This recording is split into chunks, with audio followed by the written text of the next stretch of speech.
How, hello, and welcome to beautiful Kenting, Taiwan, and our live stream coverage as we kick off the 2024 XTERRA World Cup, stop number 1 in the Asia Pacific Championship. I'm Whit Raymond, along with fellow commentator Doug Hall. Doug, our XTERRA General Manager of Europe, Middle East, and Africa. We're ready to go here in Taiwan. How are we feeling? I've got some serious goosebumps right now. Yeah, baby. I mean, I can't wait to get this World Cup season underway, and I can't think of a better place to do it. Absolutely beautiful Taiwan, the southernmost part of Taiwan, beautiful Kenting. We were here last year for the first ever XTERRA World Cup, and here we go again, kicking off our 2024 season. Yeah, exactly. Last year was amazing. You know, what a debut for the XTERRA World Cup, and it's back. It's bigger than ever, and I can't wait to see how this racing season unfolds. And the athletes love racing here. It's a brutal course. Everyone's talked about it. And it's brutal from start to finish, both from a physical point of view. There is absolutely no rest. The heat will get to you, but from a technical point of view as well, there is no room for error out here. The athletes have spoken about the grueling mountain bike course, of course, and we've talked about the run, more of maybe a slog or something like that, going up and down. Absolutely. Yeah, we've already had a few injuries earlier in the week, and it's unfortunate.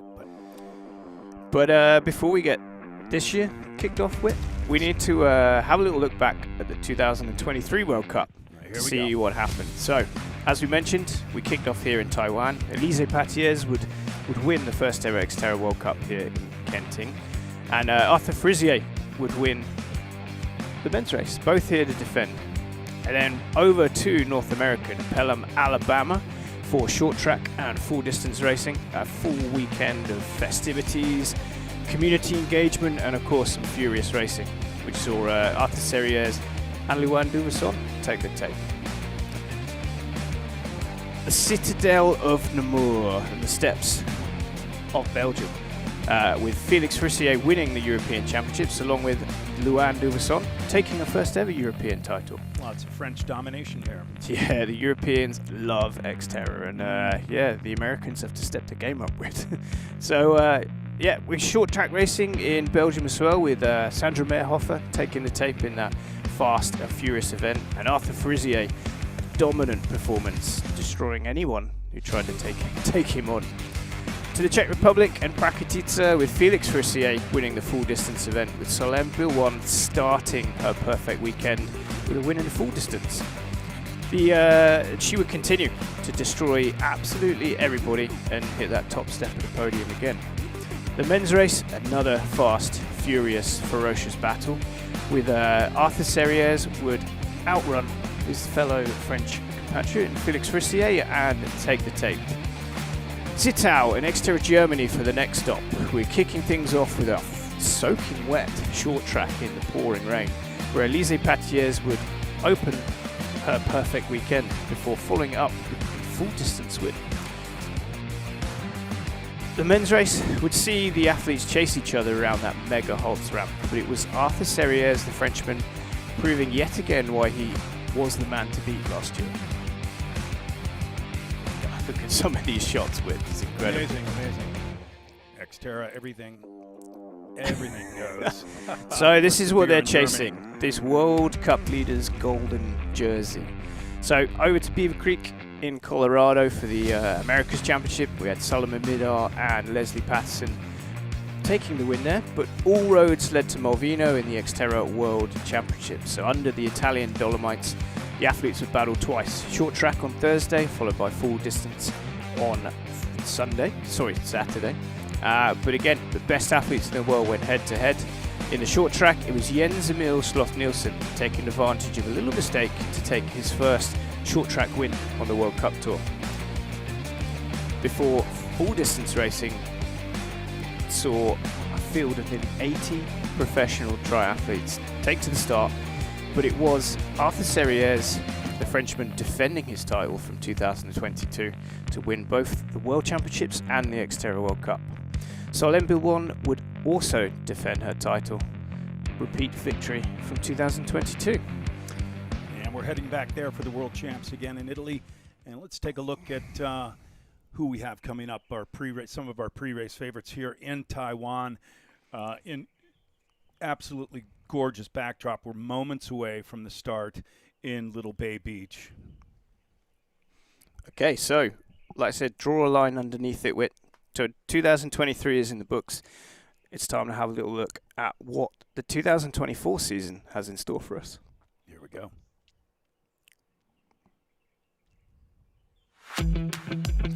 So, as we mentioned, we're kicking things off today with the Asia Pacific Championships here in Kenting, Taiwan. The hot, humid conditions are going to provide somewhat of a challenge. Greece makes its debut on the XTERRA World Cup circuit, and I'm pretty sure the athletes are going to enjoy some sandy beaches in April. Crossing the pond to North American Championships in Pelham, Alabama, the first stop with short track distance racing alongside the full distance event. The citadel of Namur in Belgium makes a return for 2024 to the World Cup Series, with Quebec celebrating 10 years of XTERRA racing by making its debut on the XTERRA World Cup circuit, full distance and short track racing over in Canada. The Prakrtica hosts the European Championships in the Czech Republic, but all roads lead to Malvino for the XTERRA World Championship, where we'll crown the winner of the XTERRA World Cup. But it all starts right here, and here's a look at some of our pre-race favorites. The Fourissier brothers of France, Arthur Fourissier, our defending champion. We'll see in just a few hours who's going to come out on top. And for the women,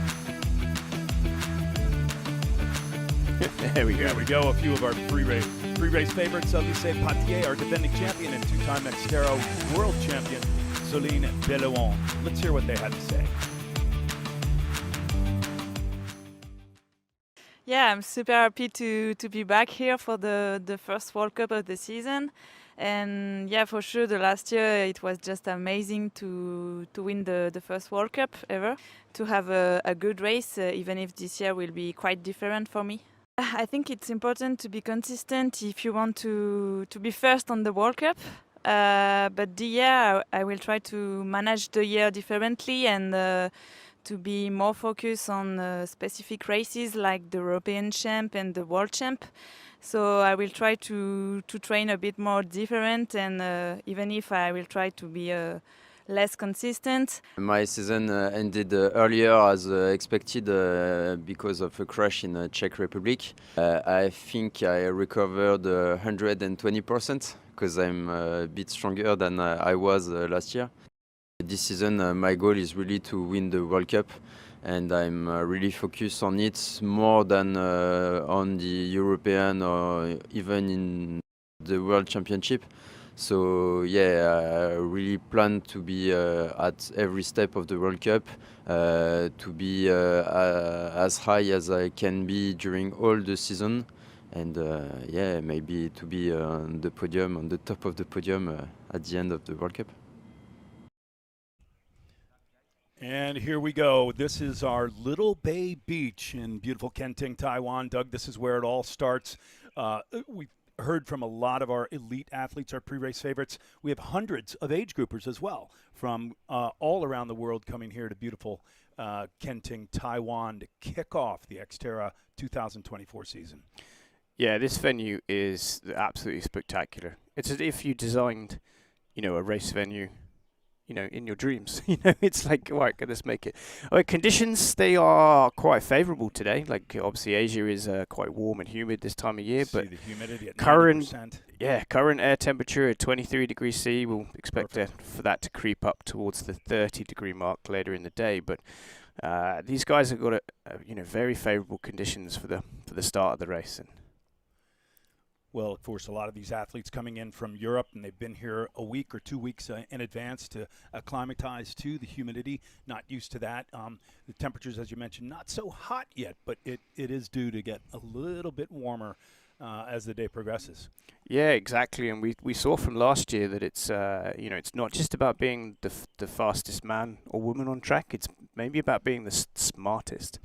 So managing your hydration strategies, exerting the effort in the right place, not taking any risks, and it's not going to be the fastest guy. It's going to be the smartest guy Smartest.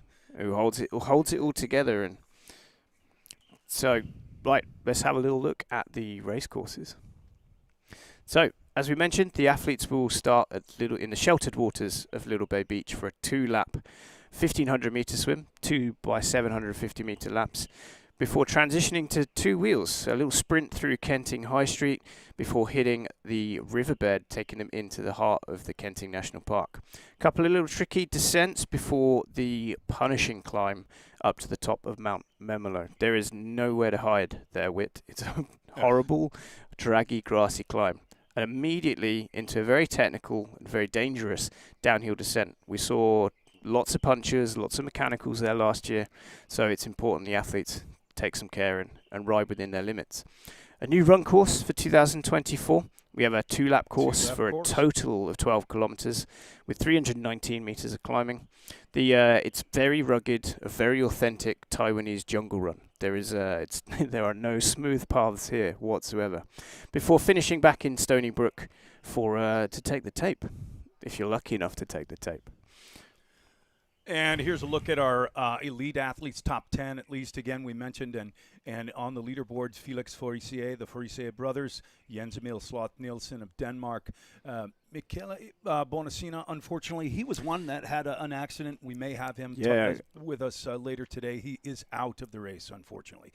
Kieran McPherson, our Asia Pac champion from last year, being from New Zealand. Yeah, and Yen Ching Chang, our Cliff, our local Taiwanese athlete, doing it for the home crowd. Good to see a Taiwanese athlete in there for the men. Yeah, biggest cheer at the press conference last night. Oh, yes, it? Absolutely. The guy is a pretty popular figure around here, and it just goes to show, just how, I guess, invested the local community are in their race and their athletes. And he grew up in the rugged hills of Taiwan, so he is a spectacular trail runner. So named Cliff. Named Cliff, yeah, because he apparently likes climbing. That's what he said yesterday. So, and for the women, our defending champion from France, Alice Patiez, and then our 2-time XTERRA world champion and reigning world champion, Céline Belloin from France, who has a nickname here that she received last year, Souliane, which apparently means wonderful champion.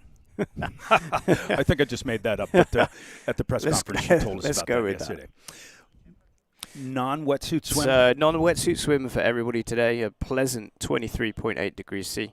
So, yeah, I don't think there's going to be a question of anybody getting cold. Little Bay Beach, as you'd mentioned, is a very protected bay. Beautiful little cove, and the 2-lap swim makes it very nice for the spectators, the friends and family who are on the beach cheering on their respective athletes. So they'll come out of the water, as you mentioned, after the 750 meters and then plunge back in for another 750 before transitioning onto the bike ride. Another unique part of this race, after the swim, instead of climbing the stairs and going across the road, there's actually a tunnel that goes underneath the road. So very, very cool. Up into the parking lot of the nearby Howard Hotel Resort. Yeah, the athletes will temporarily check into the hotel across the road as they head to T1. So it looks like we are a few minutes away from the start. So you can see, looks like all those big favourites seem to be favouring that right-hand side. With Michele, unfortunately out with that last-minute injury. The shark. I'd be looking to Ben Allen, Australian's Ben Allen, a long-time veteran competitor. The guy knows how to swim. He knows how to swim in the sea and deal with the currents. So growing up in Australia, it's a superstar swimmer, competing with his wife Jackie Allen. They've just had a baby boy. Exactly, 11 months old. This could be their first race as mum and dad. There we go. And Ben's mom and dad are here looking after little Kai as they go out and tackle this course today. Maxime Chanet of France, also a superstar swimmer here. Yeah. Max is his hit and miss. Okay, he's a really solid swimmer, and it's just depending on what kind of mood he's in. I think depends on whether he's going to push the pace or be happy to sit in. From what we saw last year, I think these guys know that they have a really long, tough day ahead of them. So, you're not going to win the race in the swim. And here we go. We are underway.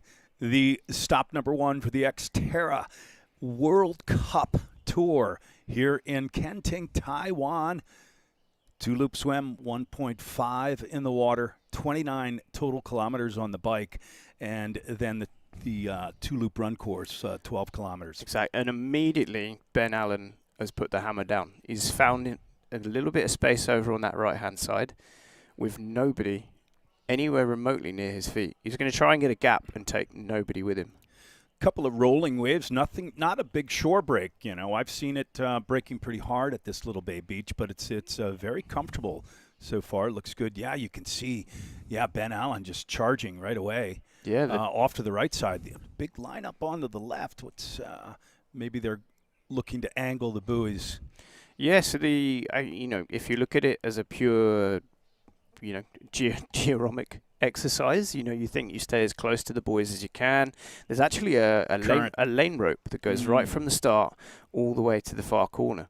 But I can only assume that looking at how much of a lead Ben Allen has, there's obviously a current, or he's taking into account the wind, or he's actually just wanting to dominate the swim, and he's stay away from everyone else. Yeah, well, you can see they're grouped up. There's not a lot of separation there. The faster swimmers on the left and the right, and now 2-minute separation between the start of the women and the men. And here we have the women getting ready to go on time, just 2 minutes after the men.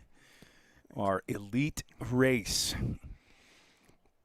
So I'd expect we have, obviously, like we mentioned, Jackie Allen earlier. I would expect to see her towards the front. And Azida from Switzerland as well. She's a good rate swimmer. Some really good results on the World Cup last year. And there we go. The women are in the water. Our elite women here at the 2024 XTERRA World Cup Asia Pacific Championship. Yeah, so I'm expecting there not to be so much separation between this group. The favourite swim, we're talking about Solène, talking about Elise and Marta. They all swim relatively similar, so there's no real advantage to trying to drop the other one at this point. So it'd be really interesting to see what happens over this 2-lap 1,500 meter swim. So this is a race within a race. This is the World Cup race, stop number 1 for the XTERRA Tour.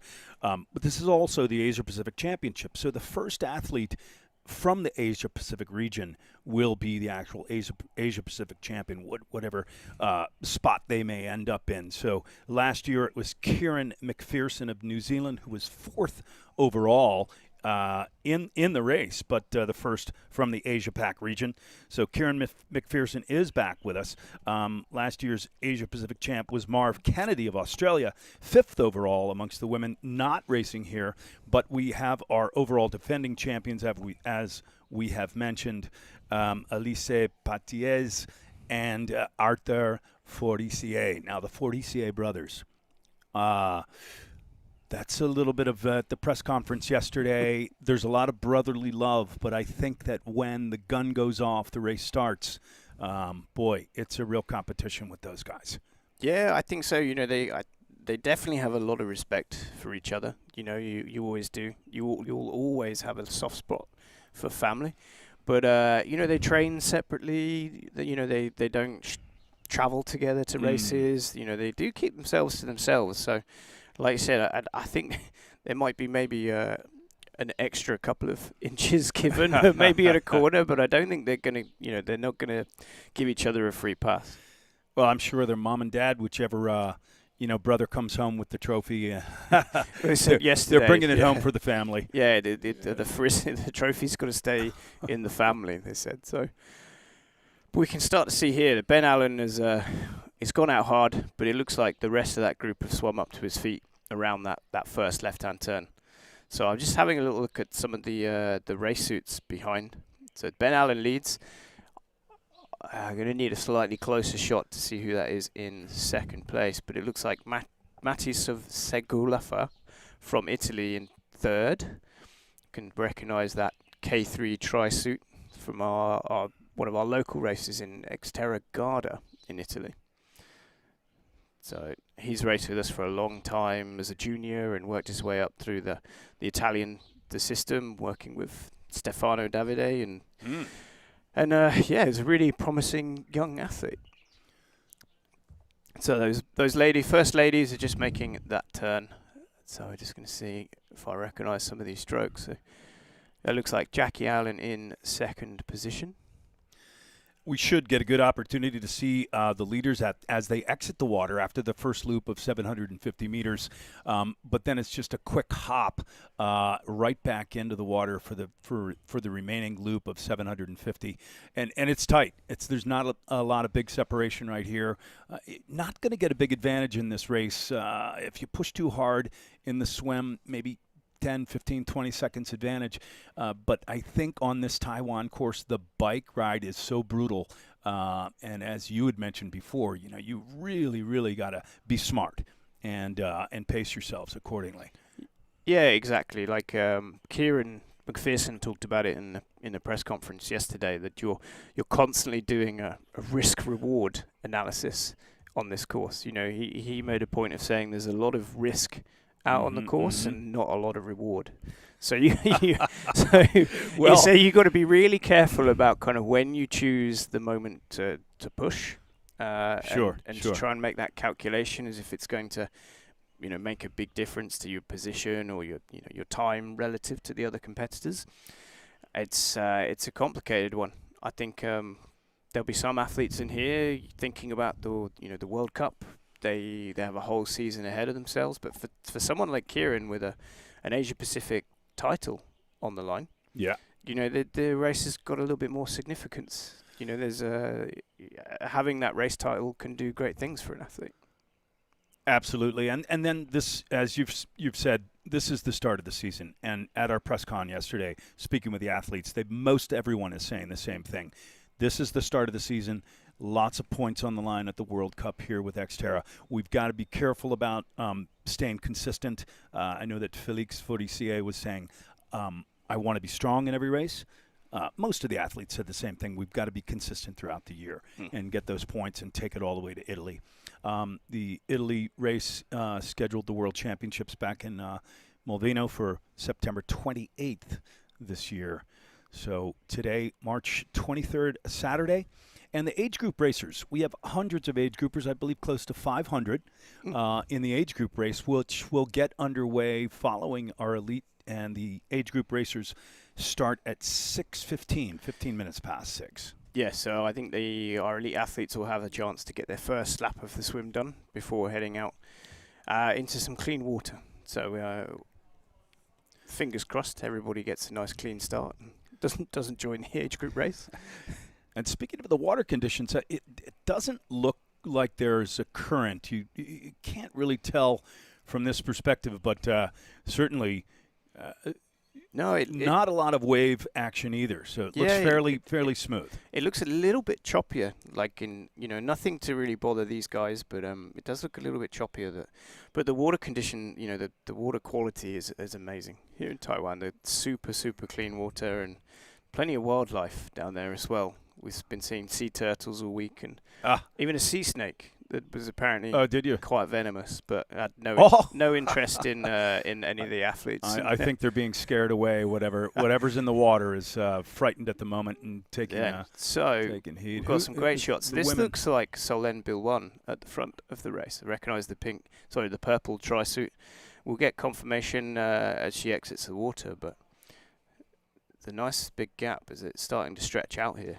She is pushing the pace there. Yeah, so we actually have in second position on here, that is a blue hat.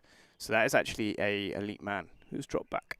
So So the women have already caught. Exactly. It could be one of our local athletes, not having such a great swim. So here we go. We have our first male athlete. So that's Ben Allen coming out of the water, followed by, I think that is, it could be Sam Teller, Maxine Chanet, the gold hat of Félix Faudissier, Mathieu Sevilla, Arthur Frisier, Scott Anderson with a fantastic swim, and our Japanese athlete makes up our front group. So it's not broken up as much as I thought it would. Well, of course, the Faudissier brothers were right up there in the top. Ben Allen, as we expected, perhaps to be out in front. Not much of a lead, though, just pulling the other athletes along. Kieran McPherson and Dominic Wachera just exiting the water there. So a good start from Kieran. Last year he found himself in a bit of no man's land. You know, he was a little bit off of the pace of that front group and had to work hard all day to, like I said, to run his way back into fourth. Look at this for the women. There's a separation. There's a big gap there. And we believe this could be Solène Bellouin of France, our reigning two-time XTERRA world champion. Yeah, you're putting a lot of faith in my guesswork there. Well, let's see. You have a good eye for spotting these athletes. You certainly know them very well. Yeah, I've certainly been in the water and been swimming alongside, but it's always quite difficult. You know, you're trying to spot the colour of the race suit. They're wearing a swim hat. You know, so it's very easy to recognise somebody when you're staring at them eye to eye, like side by side. But and now here's a closer shot. Yeah, this is also the cool thing about the two-lap swim. I'm pretty sure that's Jackie Allen in second place, and this is Sebastian Caraban from Belgium. So we know his nickname is the Flying Stone. So we know that, you know, he's not the best guy in the water, but for him, as soon as he gets onto two wheels, this guy is incredible. He, you know, comes from a mountain bike background, having raced Mountain Bike World Cup Marathon. Sure. So last year he had the fastest bike split and finished fifth. So the guys in front need to still be worried about him. You know, so this you know, maybe the slower swim than he would like is almost irrelevant at this point. Yeah. As well as Jens Emil Sloth Nielsen of Denmark. I've heard that he does the catch-up game as well on the bike, superstar on the bike and the run. Yeah, again, Jens, you know, his swim is not his strongest, but his biking and his running is incredible, you know, and he's been working really hard, a change in training location this year. He's moved to a more mountainous region, and it just says the difference it makes to how he feels when he's climbing and how he feels. It's incredible. So, well, here we go. The top woman coming out now, Doug. Here we go. So this is actually Anita Grab Muller-Soldetti from the Czech Republic. So I had a sit down and a chat with her yesterday. So a former ITU athlete, exited the sport at quite a young age to kind of struggled with some eating disorder problems and some red S, but she's actually now a PhD student, but also an IOC member. So purely focusing on kind of encouraging, you know, better information about women in sport. So leaving the sport in a much better place than she found it. But a great start to a race. Well, there you go. With the ITU background, then she's got the swim caliber to be able to. So here we go. This is our front. Here we are. We've got Solène, Marta, Elise, and Jackie Allen. Jackie Allen, yeah. All together. So that's kind of what I was expecting. Kind of our key favourites for the overall race would be keeping a close eye on each other. And 1 and 2 last year, Elise Patiez of France, Solène Bellouin, 1 and 2 last year here and back again. So the race is on after just one loop of the swim. 750 meters more to go for the women, and the men have already plunged back in for their second loop. Yeah. Karina Vassal, I think I recognized there from Austria. Long-time XTERRA veteran. Yeah, so Karina's probably our most experienced athlete, full stop. You know, Karina was racing a long time before I was started racing. I haven't seen her race going. Week, but no, she's not being very well. Like I said, she's been struggling with a little bit of illness, but she still travelled out here to, you know, support the World Cup, and hopefully she can kind of put that behind her. And sure. She's an overall numerous time podium getter, and Maui back in the XTERRA World Champs. In Maui, saw her racing many times. Karina, I think, close to 20 years, a veteran. So that was Hannah Lee Young from Australia, just coming out of the water there as well. Another one of our Australian athletes, new to the championship region. Yeah, new to the XTERRA circuit, relatively new. I know she's raced a little bit of age group, but I said joining us for the XTERRA World Cup this year. So back to the front of our men's race. So it looks like Ben Allen is still happy to set the pace. And it's actually Nathan Cohen in second position. So from from the USA. So. Oh, What are you go. your- And there's what a are your lit- guys? A lit one of our guys, and a little bit of separation there, probably close to 50 meters or so. Yeah, it's never as far as it looks. Like it's. I think this group behind, like I said, to try and chase the feet and to try and really catch up. Like it's a big effort for not a lot of gain. They'll be able to comfortably make up that distance in transition without having to expend nearly the same amount of energy. And you can see the topography here. This is a great shot of the mountains just surrounding this area. You can see how abruptly it just goes from sea level straight up, and that'll give you a good idea of how brutal the bike course is and the run. It's really a lot of climbing and some technical descending. I think the bike course has been described as punchy climbs, technical rock sections, hair-raising descents. These sort of adjectives that we think of. Wow, what are we getting into? And again, yesterday at the pre-race press conference, all the athletes were saying the same thing, that it is absolutely one of the most brutal XTERRA races on the circuit. Yeah, there's zero what I call free speed out there. Like you have to fight for every single meet, and like you said, the punchy is exactly the right word. A lot of the Europeans, they're used to these long, draggy climbs with kind of consistent gradients. You can settle into a rhythm, but now here is like sprint, like recover, sprint, recover, sprint, recover. It's very, very, I say it's very, very physically challenging, and you have to really attack it and hope that you have the fitness and the ability to cover. But as soon as you get to the downhill, when you think, oh, good, time for a rest, it's so hard. But the downhill is so technical. We've seen some injuries already pre-race. Unfortunately, with a couple of athletes not being able to start today. It's like doing 100 press-ups on each downhill.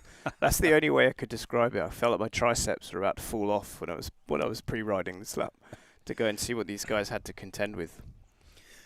Well, this is our 2024 XTERRA World Cup and Asia Pacific Championship. Throughout the weekend, it's a festival atmosphere. We have races for everyone. This is our pro race, or elite race, if you will. The big race today on Saturday. But throughout the weekend, there are trail runs, there are kids runs, activities for the kids. There are some cross-country mountain bike races, 8 races altogether.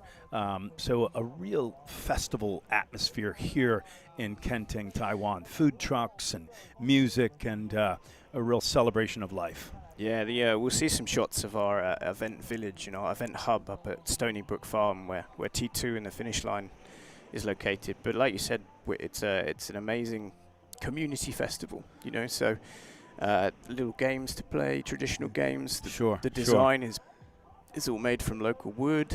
The trophies, they're on display there. The trophies are spectacular. It's like a little stool. Local carpenters crafted it out of local wood. And did you do a bit of cornholing?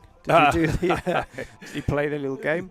I did not. There was no time yesterday, but I was at the athlete check-in just before the press conference. A great festival, lots of smiling faces, people milling around and catching up with friends. And Kenting, Taiwan really, really embraces having the XTERRA here. Lots of racing in the area. And here we go. So top men. So this is Ben Allen. That is Ben. And Nathan Cohen, if our timing is correct. We should get some splits pop up on screen to confirm these positions, but a great start to those two. Gentlemen's Day. So Anita Grabmuller has got a big lead now. Like I said, I think that is a blue hat behind her. So, we're assuming that's Jackie Allen in second place. She hasn't even reached that third swim buoy yet. Here we go. So that's the second pack of the men. First, Federico Spinazzi swum up.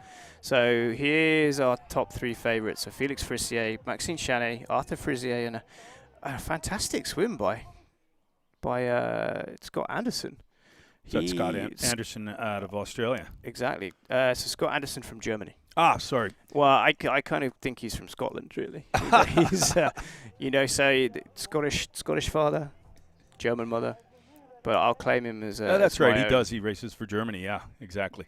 No, I sat down on the beach and we recorded a podcast with Scott a couple of days ago, and it sounds like he's been working away in Germany, working quite hard, working on his weaknesses, and for a guy who has only been in the sport for a couple of years, he's made some huge leaps and bounds, and I'm chuffed for him that he's up there. He's in the race. He's with the 3 favourites.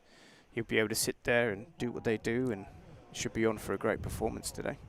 There we go. I was thinking of Tom Fisher, the other Aussie who's in the field, who's a potential for the Asia-Pac title. So Kieran McPherson just exiting the water there. So I think that's it. Look, compared to last year, I think this is a better swim for Kieran.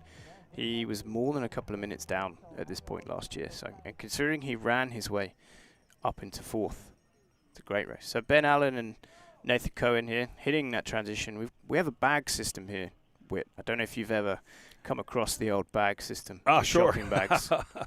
It's the same for each athlete. So they've got to pick up the bag and then there's nothing on the floor, nothing on the ground. They pick up the bags, a little water over the head, cool off. You can see it's already heating up, I think. Yeah, so see Ben Allen just made a little mistake there. So the bag at that position is to take off the rack to put your used swim kit in. So Ben ended up taking it to his bike and just had to come back. Had to run it back to the racks. So, yeah, Lost a couple of seconds. Ben's an experienced athlete, so we all make mistakes, but it's we all mess up, but it's how you deal with them. So look at that. So Felix is out of transition already taking a little gap. So Jens Emil Sloth Nielsen coming out of the water. So we'll be interested to see that time gap and see how much work that he has to do. It's a little stretch on the road through the town of Kenting before they actually hit the trails. So look at the gap Felix has managed to take on Maxime and his brother Arthur at this point already. Felix was out of shot. So he must have, like I said, sprinted through the hotel lobby like anything. Like late for checkout. And here we are, a nice shot of us coming through, the athletes coming through the little town of Kenting. Now, this place transforms. You can see some of the food carts. There's amazing night market here in the town. It's a walking town. And again, Kenting really embraces the XTERRA here. Great opportunity for people to come out on the streets and spectate.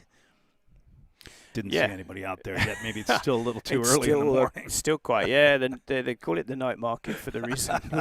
It goes to the wee hours and. Really, like Kenting's a great place for for tourism. The guys from the north of the island, Taipei, Kaohsiung, they travel down here to hang out with their families at weekends. And we have Someone's bike come down. Somebody's knocked out over, maybe.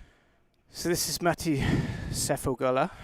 Apologies, I'm definitely not saying his name right, but a really nice young guy. It looks like he dropped back a little bit on that second lap of the swim. But so Nathan Cohen is putting a little gap on Ben Allen here.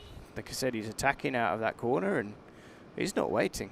And this is straight out of town. This is starting the climb here. There's actually a little bit. It's undulating. It's not super steep, but yeah, he put the pedal down, put the power on the pedals, and is trying to get a gap on Ben Allen. Yeah. So this is Annetta Grabmuller Soldati. So great swim. Like a nice gap already.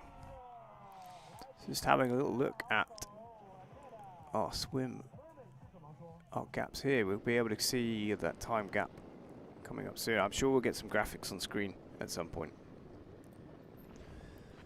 And again, still on the asphalt here for a little bit more. It's not long before they're going to hit those trails. Can we have it? Oh, it's just walked off. So Nathan Cohen, there we go, Ben Allen's come back up. So yes, Nathan maybe getting a little bit excited at the beginning and sprinting out of every single corner.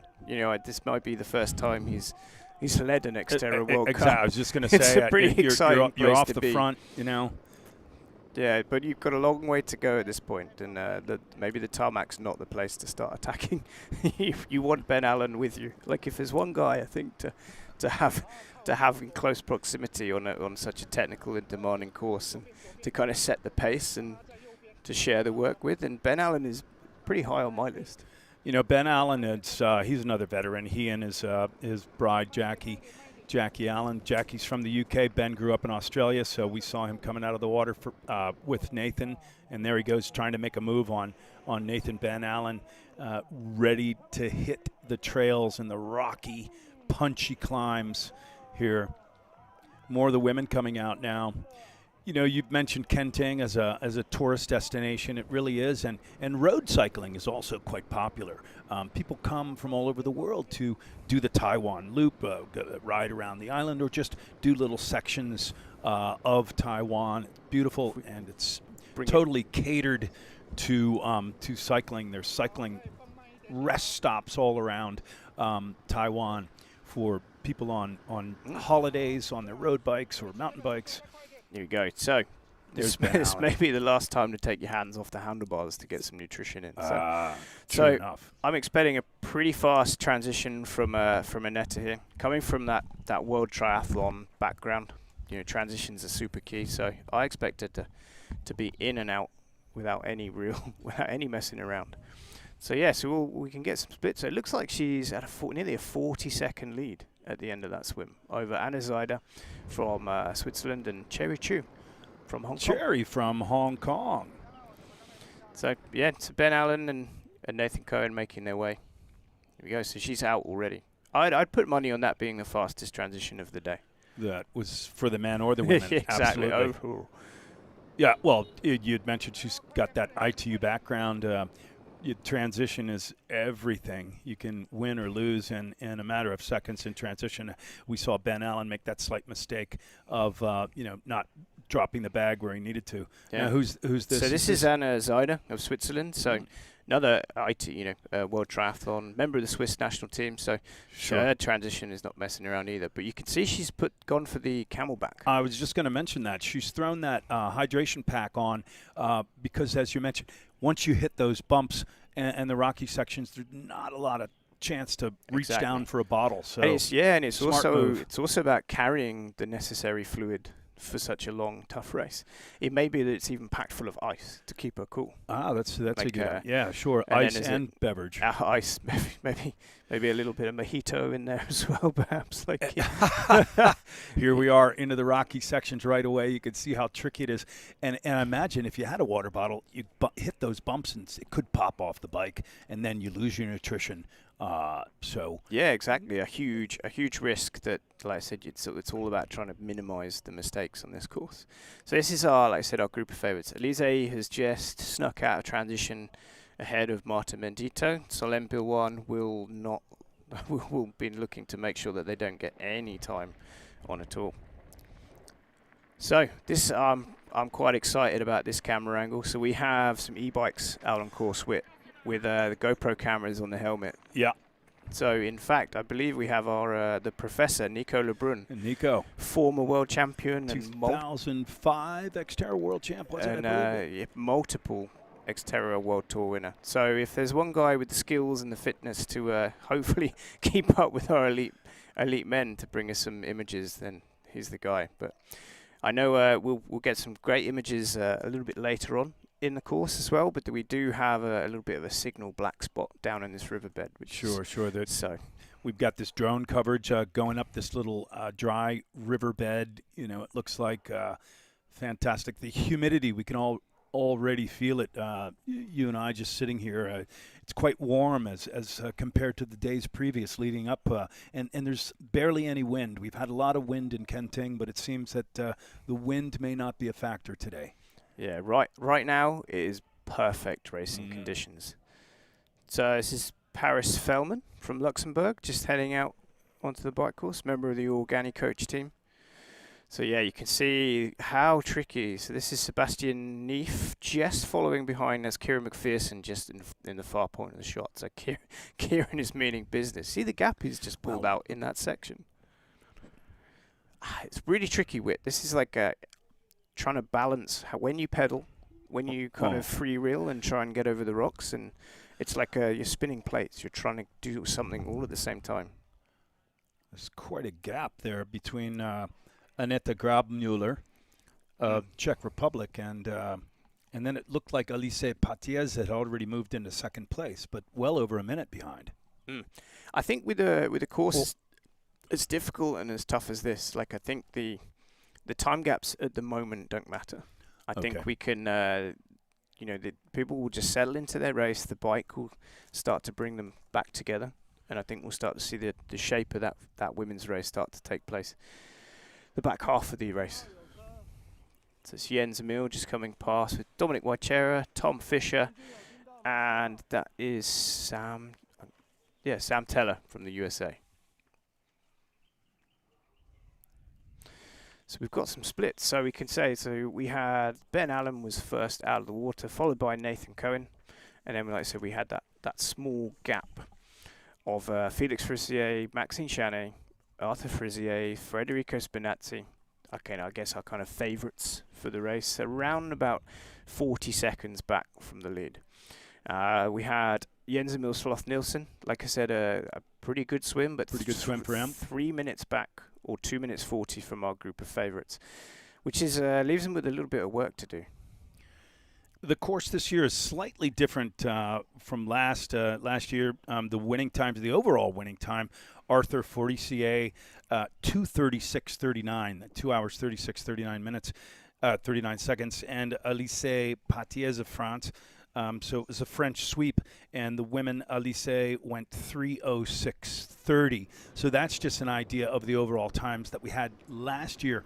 New year, new day, new time, slightly new course. Now this 2-loop run format, which we could talk about later on once they hit that. Yeah, so this is Annette Grabmuller. So making her way along that, like I said, that transition from Kenting town out into the national park. She's looking great. Like I said, she a very new mother, so kind of balancing motherhood and having a family with elite level triathlon is no joke. We have quite a few family units in XTERRA, which is really cool, and it's great that you can bring the whole family to races. We've got some company doggos out on course. She is looking very strong on this first section. It's a short, brief little. It's kind of nice to warm up the legs, I would think, getting out of the water and having some asphalt before you really hit the bumps. Yeah, so we're just about to drop in, so that's as far as the scooter can go, as they just turn there and drop into that riverbed. And then there it is. So we will also have e-bike cameras following our elite women as well, which is great. I can't wait to follow and see how they get on. Like we do have this black spot, so we're going to have a little bit of a break in our bike coverage for 20 minutes or so, but we can I'm sure we can keep you occupied. Here we go. So Anetta's in that riverbed. So this first section, it's very flat, very difficult to carry your speed. You can see it just coming into shot at the top end there. I mean, right away, it's just this hello, welcome to the rocks. And then there's a slight reprieve. Oh, yeah, so here we are. And here's our e-bike drone camera there. There exactly. we go. So we have Penny, local Taiwanese mountain bike superstar. So she will be out there following the elite women, trying not to get in the way. Trying to keep up on the e-bike. Yeah. I think Penny will be fine. Like I saw her ride over the weekend, last week, and she's real. So this is Sebastian Caravan. Like I said, he's going to work. This will be great to see. Oh, okay. We'll watch our elite women. Like I said, we'll see. I'm sure we will see Sebastian on the coverage a little bit later as he moves. And you had mentioned Sebastian Caravan from Belgium as not the greatest in the swim, but a powerhouse on the bike, and will probably chop away and pull back quite a few athletes. Got a little bit of work to do now. So this is Anna Zyder, like I said, just getting into that riverbed, and this first difficult section. Like you said, this is a ruder welcome to the riverbed of Kenting. But Anna's moving well. Like I said, nice high cadence. She looks extremely relaxed on the bike, like not stressed. Sometimes you can see when an athlete looks a little bit worried or a little bit uncomfortable, you can see the tension in their body. But Anna's just, like I said, sitting in the saddle, holding a high cadence, a high power, letting a mountain bike do the work. A little glance back to see if anyone was there, and I don't think there's anyone right close by. It's still early days in the bike ride, though. This group is coming. We just saw a little shot there of Elise Patiez, followed by Solène Bilwan, followed by Marta Mendito. And we see Marta's had a little bobble in there already. So you can see how quickly, as soon as you lose your speed, or as soon as you get off the line, it goes wrong very quickly. Marta Mendito of Italy was 7th overall here last year. She was at the press conference yesterday and had some fun things to say. It seems that she's always got a smile on her face, and she says, well, actually, when I'm racing, I'm not smiling so much, but I certainly love XTERRA, and it makes me happy, and it's a great big XTERRA family, so I love racing XTERRA. But yeah, she had some troubles there, but is back on. Yeah, Marta is like a great ambassador for XTERRA. You know, she raced as a kid. You know, so she was 14, 15 years old. She did the youth races. Yeah. Then went to junior. Then raced elite. So she's been a real student of the sport, like kind of progressing right the way through. And speaking of being a student, I think she's just finished a degree in geology. Yeah. Finishing that up last year, she had some comments saying that she was so involved with her studies that she wasn't quite fit coming into the race last year. So this is sort of the first year that she'll be concentrating on triathlon full time.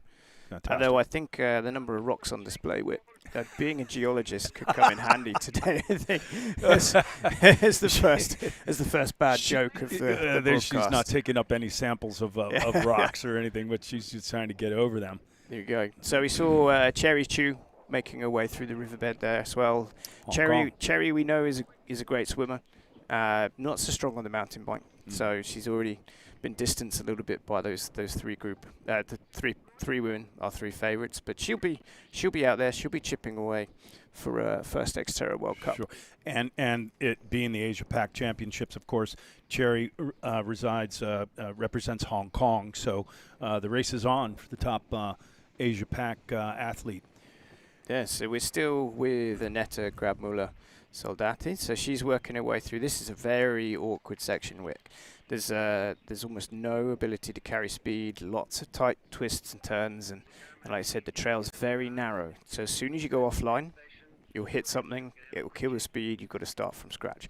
So it's really important to stay relaxed, really important to look ahead, take the good lines. But Annetta looks like she's doing a great job. This is Karina Wassel from Austria making her way through. So she's Karina's not been very well this week, so she's here just to kind of tick the box, score some World Cup points before going home to refocus and think about the rest of the season. But it's great to see. It's great to see Karina out racing. She wasn't sure if she was even going to start, okay. So it's great to see that she's made it to the bike. No, maybe that's why we haven't seen her much, or I hadn't seen her at all pre-race in the days leading up to the race. So she's just been maybe tucked into the room and resting for the day. This is also a qualifying event. This XTERRA 2024 Asia Pacific Championship and World Cup is a qualifying event for the World Championships with 58 slots up for grabs for our age group athletes to go to Italy. Yeah, our age group field, which they will have started by now, they'll be somewhere in the water. They will, like I said, be fighting for those coveted slots for Malvino. So the last chance to race the World Championships in Italy before we move to our new location. Which is yet to be disclosed. It is yet to be disclosed. Hush right now, but a third year in Italy in the backdrop of the Dolomites. And there's also money on the line, of course, here for the elite athletes. We've got a total prize purse of $30,200 US. The top spot will take home $3,000 each for the women and the men. And so this is Cliff in shot at the moment. So let's say having a little bit of difficulty, getting a little bit out of control on these. I think that actually is, if it might be our other Taiwan athlete just ahead. It's Sue. And Cliff was just behind, I believe. Yeah. So they're close together. So the two of those guys are battling it out for the top Taiwan athlete. My apologies, Sue. Yuan Keng Su. And yesterday at the press con, we had Cliff Yan Chang Cheng, both of Taiwan in the elite field. It was great in the press conference yesterday, how welcoming Cliff was. He didn't want to talk about himself. He wanted to talk about how proud he was of, his Taiwan and his community to to invite such a crazy good field of elite athletes. It was very humble. He was welcoming everyone, and he was saying, at one point I said, what message do you have for your international athletes joining? He says, please enjoy my wonderful country of Taiwan. And so it's very, very exciting. He had a big fan club there. Yeah, there we are. There's Cliff in screen now. So like I said, Cliff is fairly local, so he knows these rocks pretty well. So like I said, he's getting through with almost no difficulty at all. It's making it easy. Doing his country proud there. And he's more of a trail runner growing up in the mountains of Taiwan. And Taiwan is spectacular with over 100 mountains in the center of Taiwan, over 3,000 meters. So if you're at the international airport in Taiwan, you see the huge map of Taiwan, and they're so proud of this topography and this beauty of these mountains, over 100 peaks, over 3,000 meters. But that's why he's called Cliff. That's why he's called Cliff. Because he likes the mountains. He loves running up and down. So yeah, I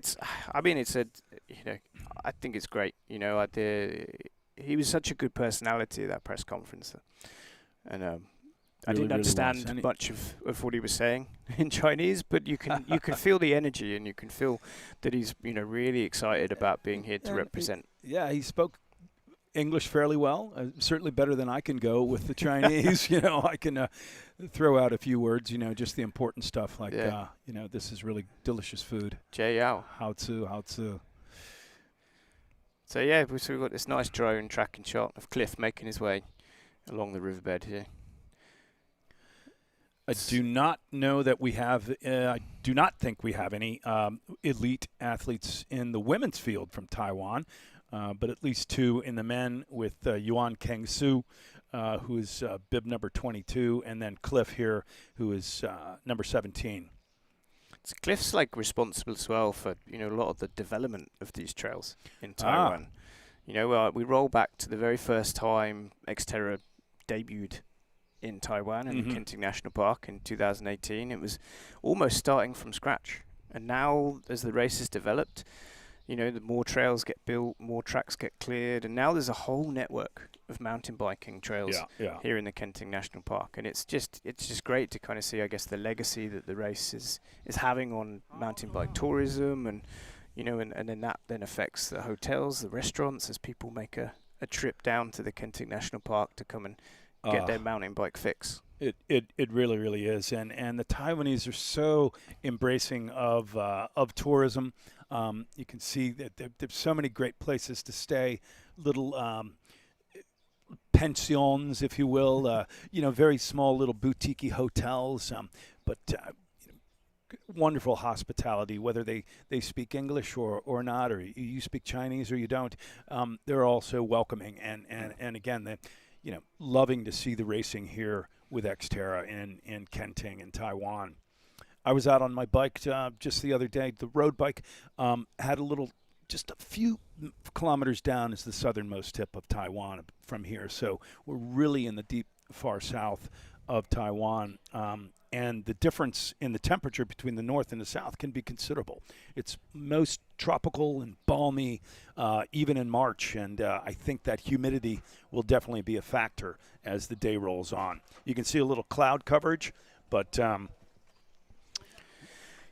we're getting some nice shots here from the top of Mount Memo. So, like I said, there's some of those mountains you were talking about in the background, Cliff. The width. So we were, so this is a very, very difficult section of the course. It's probably one of the least technical, but physically this is a very steep, a very hot, very dry and dusty with almost no shelter from the sun. So it's a pretty tricky section of the course, but it all plays into our favour because we start to get some incredible drone shots. I've been excited since this time last year to re-see some of these drone shots from the top, but I think we've got a little bit of a gap in the coverage. So I'll let Whit do the introductions, but we have a special guest here joining us in the commentary box. Well, we're very excited to have the guest, but under unfortunate circumstances, with us just now is Michele Bonacina of Italy, and I hope I'm pronouncing that correctly. One of our pre-race favorites here, but on a practice run just 2 days ago, had a bad crash, and I think has fractured his wrist. But Michele is here, and maybe we'll have an image as we welcome Michele Bonacina from Italy, one of our pre-race favorites here. And here he is. Michele, welcome. Unfortunate accident the other day, but tell us about what's going on in the men's race as you see it, please. As I saw. Yeah, you were at the start. Yeah, I saw the start, and they start. There we go. They start so strong at the first the first part against the waves. I don't think that there was a strong sea since the first hours of the morning, so could be maybe a little bit more hard to swim than to be a flat water. But I see, was different. I expected other guys going out of the water, and I didn't know the first two guys. So, could be a great race. But it wasn't you, and specifically you are known as the Shark. Yeah. Yeah, and we would normally find you leading out of the swim. So, unfortunately, not able to race, not but this time. but the other guys, Ben Allen, and we had Nathan Cohen, from the U.S. I spoke to Ben yesterday, and he was quite disappointed that you weren't, because he was really hoping for a super fast swim to drag him along. But then he looked like he stepped up, and he looked like he did your job and dragged the front of the race away. So, yes. How about in the women's race? You were there. Did you watch the swim for the women? And what are your thoughts about the women's swim? Yes, I think they were swimming good, and I saw there was two athletes, the first and the second one alone each other, and then the three girls that was just behind them.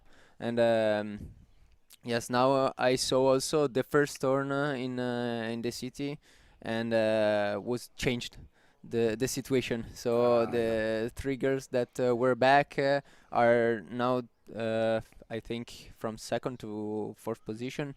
So we will see what happened now during the bike course.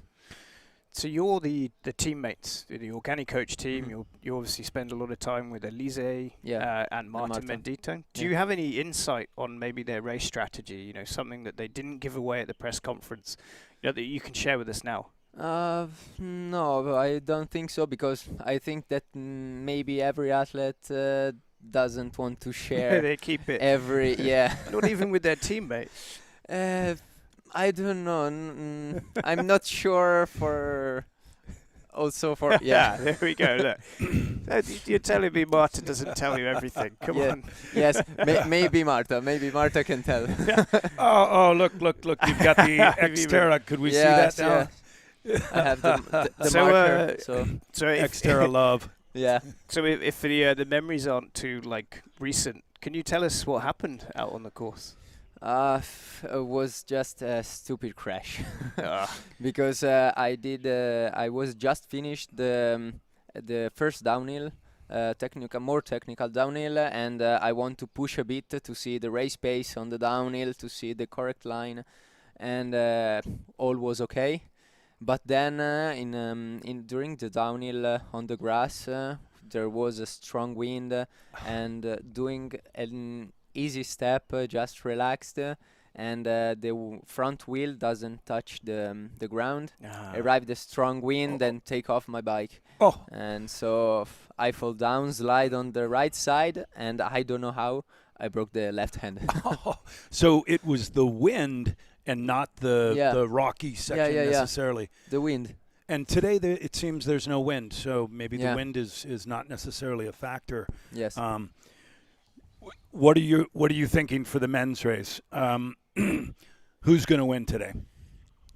I don't know. I saw there are a lot of guys, a lot of strong guys. So I If don't it's know, not you, it maybe I think Felix can be really in shape.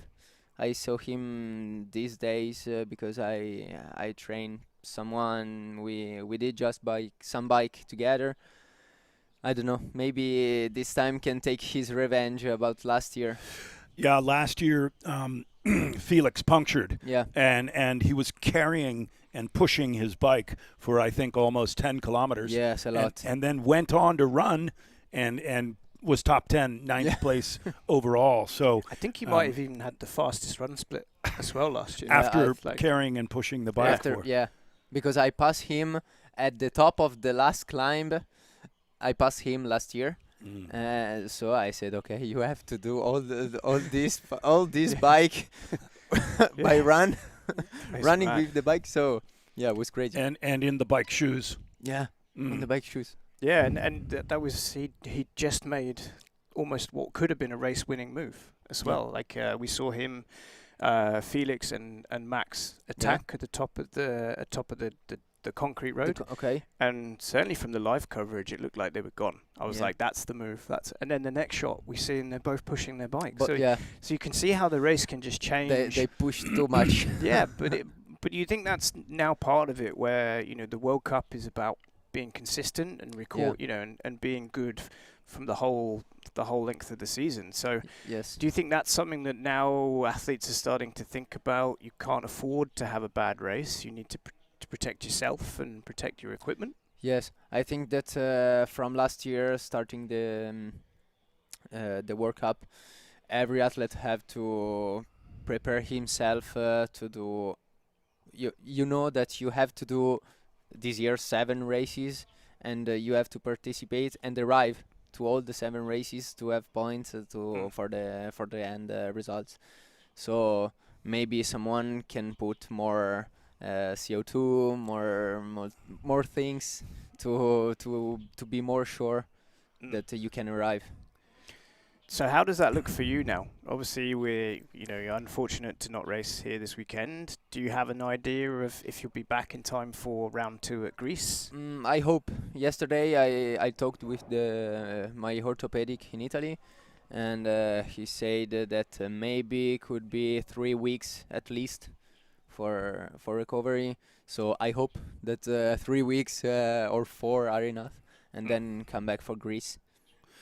Well, it's always unfortunate to have an accident like this, especially when you're in great shape Yeah. and you're coming in ready to go, and then to have this accident. But hopefully you heal quickly, Yeah. and we can see you in Greece. Let's talk again about the women's race. Mm-hmm. What are you thinking? Our defending champion from France, Alice Patiez, of course, very competitive with Solène Bellouin. Yeah. And then all the other women. Yes, I also Alize too fall down some days ago during a bike loop, and those days I saw her that was a little more stressed that day, but I think it's normal. Me too. The same day when I fall down, I said, "Fuck! I have to fall down now during the recognize of the course." So in the days after, I was more relaxed, and I look her prepared for the race. So she also had a crash, but. And then you have to get over that. You're shaken up, but then you have to say, okay, I have a race on Saturday. Am I okay? Check the body, yes, check the mind, and then come back in. In your case, it's a fracture or a broken wrist. Yeah. So wow, we hope certainly hope 3 weeks will do it time and you can be in Greece. But today we're happy to have you here. Thank you. Michele Bonacina, one of our pre-race favorites from Italy. We're going to be continuing to watch the men's and the women's race here as we get that drone coverage. And now here we go. We're starting to get back into some areas with some good signal. So this looks like it's a net to mug grab. Muller is still leading the front of the race. So this is towards the top of that very first climb. So they've done a section through the riverbed, and it's a very steep, punishing climb. Very loose. The dry conditions we've had this week means that the trail's almost turning to dust. So you're just trying to find traction as you work your way up to the top of the course. So when you were pre-riding and you had your accident, how did you feel the condition of the course? I think was before and after the rain. Yeah. I think was perfect. Yeah. We try to do a bike loop just after stop the raining. Was a mess. Was impossible to ride. We did just this climb that we are seeing now, and then come back because the mud stops our wheels. Was too much. It's like peanut butter. Yeah. Isn't it? Yeah. But exactly. today we don't have that No. issue. I think it's a strong course. It's a mountain biker's course. It's fast now, tricky, of course, with the rocky sections, and but again the wind. It was so very windy just yesterday and the day before when you had your accident. Today it seems all of a sudden the wind has stopped. Yeah. For now. Yeah. For now, it's, For it's now. quiet. No, I think as an athlete, you dream of great conditions on race day. You know, you want the temperature, you want it not cold, not too hot, cloud cover, so you don't need to worry about like getting sunburn. No wind, so like I said, you don't get blown away on the top of the mountains. And I think they've got almost a perfect day. I think. But Yeah. Well, we just saw a beautiful shot of the coastline of the western side of Taiwan, which is where we are here in Kenting, the west and to the south, and the cloud cover that we had hoped for. So, but it's still very humid. Yeah. How does it feel? You're training in Italy, but then you're coming.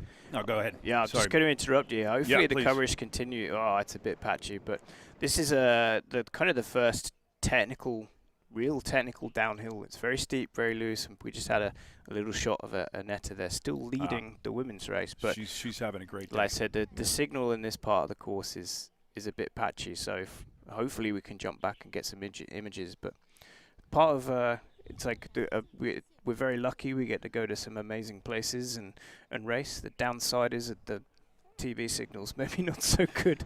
Yeah. Here we are now, Doug. Again, we're following in the e-bike, and I think we'll, like I said, let's carry on the chatting to Michele, and we can hopefully get some good images later. So the conditions today are actually pretty good, do you think? Yes. I think because there is a bit cloudy, so there is not the sun. So the temperature, I think, is very good. A little windy to refresh a bit. So yeah. Maybe just the humidity can be hard, but this was my question, because the humidity, if a lot of the athletes are coming from Europe, you're arriving maybe 1 week before or 10 days before, so you can acclimatize. We arrived 1 week and a half. 2 Wednesdays ago. So then the idea is you have a long travel, you have to get past the jet lag, and then acclimatize to the humidity and the conditions here. So you're right. This is the idea. How's the food for you? Can you eat all the food here in Taiwan? Yeah, I like it. Yeah. Okay. I like it. Yeah. And now, yesterday I can try a lot of fries because you don't need to. I don't have to race, so I said, okay, I can try the local fries. So the diet is gone now. I have to eat and don't think about the crash. Well, I guess maybe that is the positive side of unfortunately you had the crash and you can't race, but now you can enjoy some food you may be able to have before. Exactly. Now we're getting a shot of an aid station here. Tell us about the technicality on the bike ride. We see some people have the hydration bag on the bag. For yourself on this course, what do you do? Do you take the water bottles? or do you have no, last year that I think that was more hotter than this year. Yeah. I didn't have. I have just my bottle of water and nothing else. And Doug, here we go. Front. So yes, we're just getting word that this is Felix Farissier. So he's leading our elite men's race here at the XTERRA World Cup. So we knew Felix was super strong. We knew he'd had a great winter, but he's really making a statement. I mean, what do you think, Michele? Like, you know, Felix was super strong last year. Was this something you were expecting? Yes, I didn't expect that goes alone, just from now. But I thought to see some guys together, and so it's a different race than the expectative. Yeah, and this is the other Farissier brother Yeah. chasing him down. So just looking at where this is on the course, Felix has probably pulled out somewhere in the region of 45 to 60 seconds lead. This climb is very slow, very steep. Yeah. I'm not sure if we have a timing mat up here, so we maybe need to use a tree as a checkpoint. As a perhaps. checkpoint, then. Yeah. Well, the Farissier, Farissier you- brothers. We can see the Felix. Yeah, they're little very there. in the top left hand on the ridge. You've got amazing eyesight. So one This and is a new two. climb. Yeah, we think that's maybe it's a minute 15 we're getting on the time split then. So that And is he takes a little look back, and he's looking over his shoulder at his brother, his older brother, Arthur, our defending champion. So it is a race, and I think Felix, of course, has he has the determination to. Maybe this is redemption. He had the puncture last year. Of course, we talked about running with the bike, pushing the bike for almost 10 kilometers. And now he's hoping for the best. No troubles, no punctures. There he's got another opportunity to look back before the descent. I think if you were in a position where you can turn around and look, you're generally feeling quite Yeah. good. You know, like if you're feeling stressed and working too hard, you just look down, your head drops. I wondered if, given he had the puncher and the mechanical last year, he would try to build a bit of a buffer. You know, so try to get like a gap so that if he has a mechanical, maybe has a couple of minutes to be able to fix it, to then still be in the game, still be in the front of the race. Yes. So this is Max Chanet, also from France. Looks like he's just riding his way up onto the wheel of Arthur Farissier. And with Ben Allen in fourth place. So Ben is hanging on. He's, like I said, being a new dad, and like I said, he's not a full-time athlete anymore. He's actually works in the mining industry in Australia now. So you know, he's here very much for fun and come for a fun trip to Taiwan with his wife Jackie. But he's having a great race. How is this section of the course, Michele? What is your thought at this point racing? I think that this one is the starting point of the hardest part of the bike course, because you have 2 climbs on the grass where the wheel doesn't turn and you have to push all the time, and after these 2 climbs you have another one with a lot of Steep a sections. lot of steep, thank you. Yeah. Yeah, so I think you have like 20 minutes of quite all out. Yeah, so we've got Felix Farissier went through that bike split at the top of Mount Memo, followed by his brother Arthur Farissier, Max Chanet, Ben Allen, Federico Spinazzi, Sebastian Neef, 2 minutes 5 back, Jens Emil at 2 minutes 32. So he's pulled back some 30 seconds in the kind of the first third of this bike course. So he is moving towards the front of the race, but I was hoping that we'd maybe see him chop a lot more time off than that. We talk about Jens Emil as being, the best biker, but Felix, Arthur, Max, they were also incredible bikers. They're pushing a lot. Do you see the buffalo on course here? Oh my word! There's a moving obstacle. The Buffalo spectator group there. Yeah, I don't Taiwanese think buffalo. Oh, they may chase you Oh, down. no. Uh-oh. Oh, my word. I hope someone has gone through to maybe... It's just another one of the obstacles to get through. This is XTERRA, Yeah. you know. So maybe we need to get them for some short track racing. we've got lots of climbs, lots of descents. You know, buffalo on the course, This is dogs chasing. somewhere.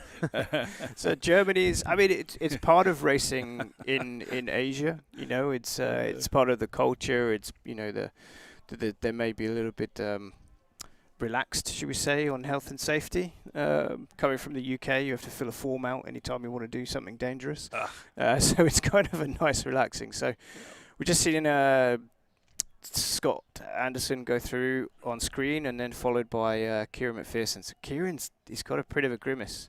What we were saying earlier about Felix looking relaxed, looking around, Kieran's really chewing his handlebars there. Well, this is the race within the race. The Ben Allen from Australia, Kieran McPherson, New Zealand. This is the XTERRA Asia Pacific Championship. So whomever from the region is first. So Ben Allen right now has a little bit of a lead over our Asia Pacific champion, Kieran McPherson of New Zealand from last year. So that is the race within a race to be the Asia Pac champion. So again, whether you're winning overall, the first overall athlete from the region will be the Asia Pacific champion. Nathan Cohen, one of our early leaders, coming out with Ben Allen, representing the USA. He's struggled, I think, on those climbs as the other ones just blew by. Yeah, I mean, it's Nathan's kind of, I guess, first year on the World Cup circuit. So Right. he's had a little bit of a taste of what it means to be at the front. You know, you can't win the race unless you know what it's like to lead the race, right? Yeah. So I'm sure he'll go away. He'll still finish off his race and have a big day out, but he'll learn a lot of lessons to take away into the next round of the World Cup and future seasons. Sure. Michele, this being the first race in the World Cup stop on the tour, how does this, you know, all the athletes say that this course, the Taiwan course, is really difficult, really brutal. So is this how you feel also? Obviously, it took you out. Yeah. Yes, but I think the same, because maybe it's also because it's the first race of the year, so you have to restart the engine for the race. So maybe it's also for that. But yes, it's so hard. There are a lot of climb. There are short, but not too short. So you have always to push. And So this is Felix Frissier now, just finishing that section out in the grassy plain of Mount Memloon. So he's made it down safely. No dirt, no blood, no. no tears, and then straight onto this extremely steep. And this one concrete is road. the downhill where I fall down. At the bottom, yeah. yeah. Is It this was, one? yeah. Okay. I went out and did some testing for the drones yesterday. Yeah. Okay. So trying to race and go as fast as I can. It wasn't even windy yesterday, and it was. Okay. Yeah. And it's very loose. It's very easy for things to go out of control very quickly, isn't it? Like, and once you start crashing, it's like you've got no chance to save it. So Dom Wojciera there from Austria on the right hand side. So Dom's a long time veteran of the sport. So great to kind of see him transition from traveling around the world on our world tour to focus maybe a little bit more on the World Cup. Whoa, we have Sebastian Caraban working his way through the buffalo. Oh. I mean, you don't get that on a dual carriageway, do you? So it's part of racing in Asia is you've got to expect the unexpected. There could be anything out on the course, but they look like they were, they're just coming in for a little closer look at some of these amazing athletes. Tom Fisher from Australia there, so another World Cup athlete. Followed the tour around last year. A young guy from Australia. Did almost every single stop using public transport last year. Oh, so really? Yeah, as a 22-year-old, you can't hire a car in Europe. So so he's having to, his trains, planes, and automobile and buses, taxi. and Yeah, so which is great. So here we are. So we're now back in the riverbed. So I have got word that our camera bike may have had a slight mechanical issue, so Nico's going to have his work cut out to work his way back to the front of the race, but he's following Sebastian Caraban there. Yeah, so this is Felix, so this is Arthur Frissier and Max Chanet. They look quite happy just to work together to get to the bottom of that descent in one piece. They are still a little ways back. We will get back to the women's race, of course, back to the drone coverage and back to our e-bikes with the women's race. But we continue to follow the men at this point. And, Michele, as you mentioned, that little asphalt section just before the downhill where you had the crash because of the wind. Yeah, this one. This is it? Yeah. You remember this well? Yeah. You don't want to think about it, but, again, so this is these things happen. Jens Emil just coming through with, I think that's Sebastian Neef behind him, So Jens is moving to the front. He's made a lot of time up on that open section. We were thinking it was 2.5 minutes back, so maybe Yes. This is the hardest part, so he can he can catch a bit. This is our. I'm sure. Hopefully, this is our ladies' leader. This is Solène Bilwan. So we're following. So it looks like she may have made the pass on Annette Grabmuller. She starts to make that climb up to Mount Memlo. So she is flying. If she's already at that point. Yes, Ben Allen just coming through shot. I say currently leading the Asia Pacific Championship title fight. Yep, we mentioned Ben Allen and yep. Yeah, but Kieran said, he said yesterday, he exactly explained his plan that he would run into this race. The last 30 minutes for him is where he does the damage. So Right. Back with our women as well now, finally. Able to get a look and our reigning XTERRA world champ from France, Solène Bilwan. So she was given a Chinese name. She has. She said at the press conference. Do you remember it? Sulian. I believe we didn't ever find out what that actually meant, but we're saying our it translation just means absolute champion.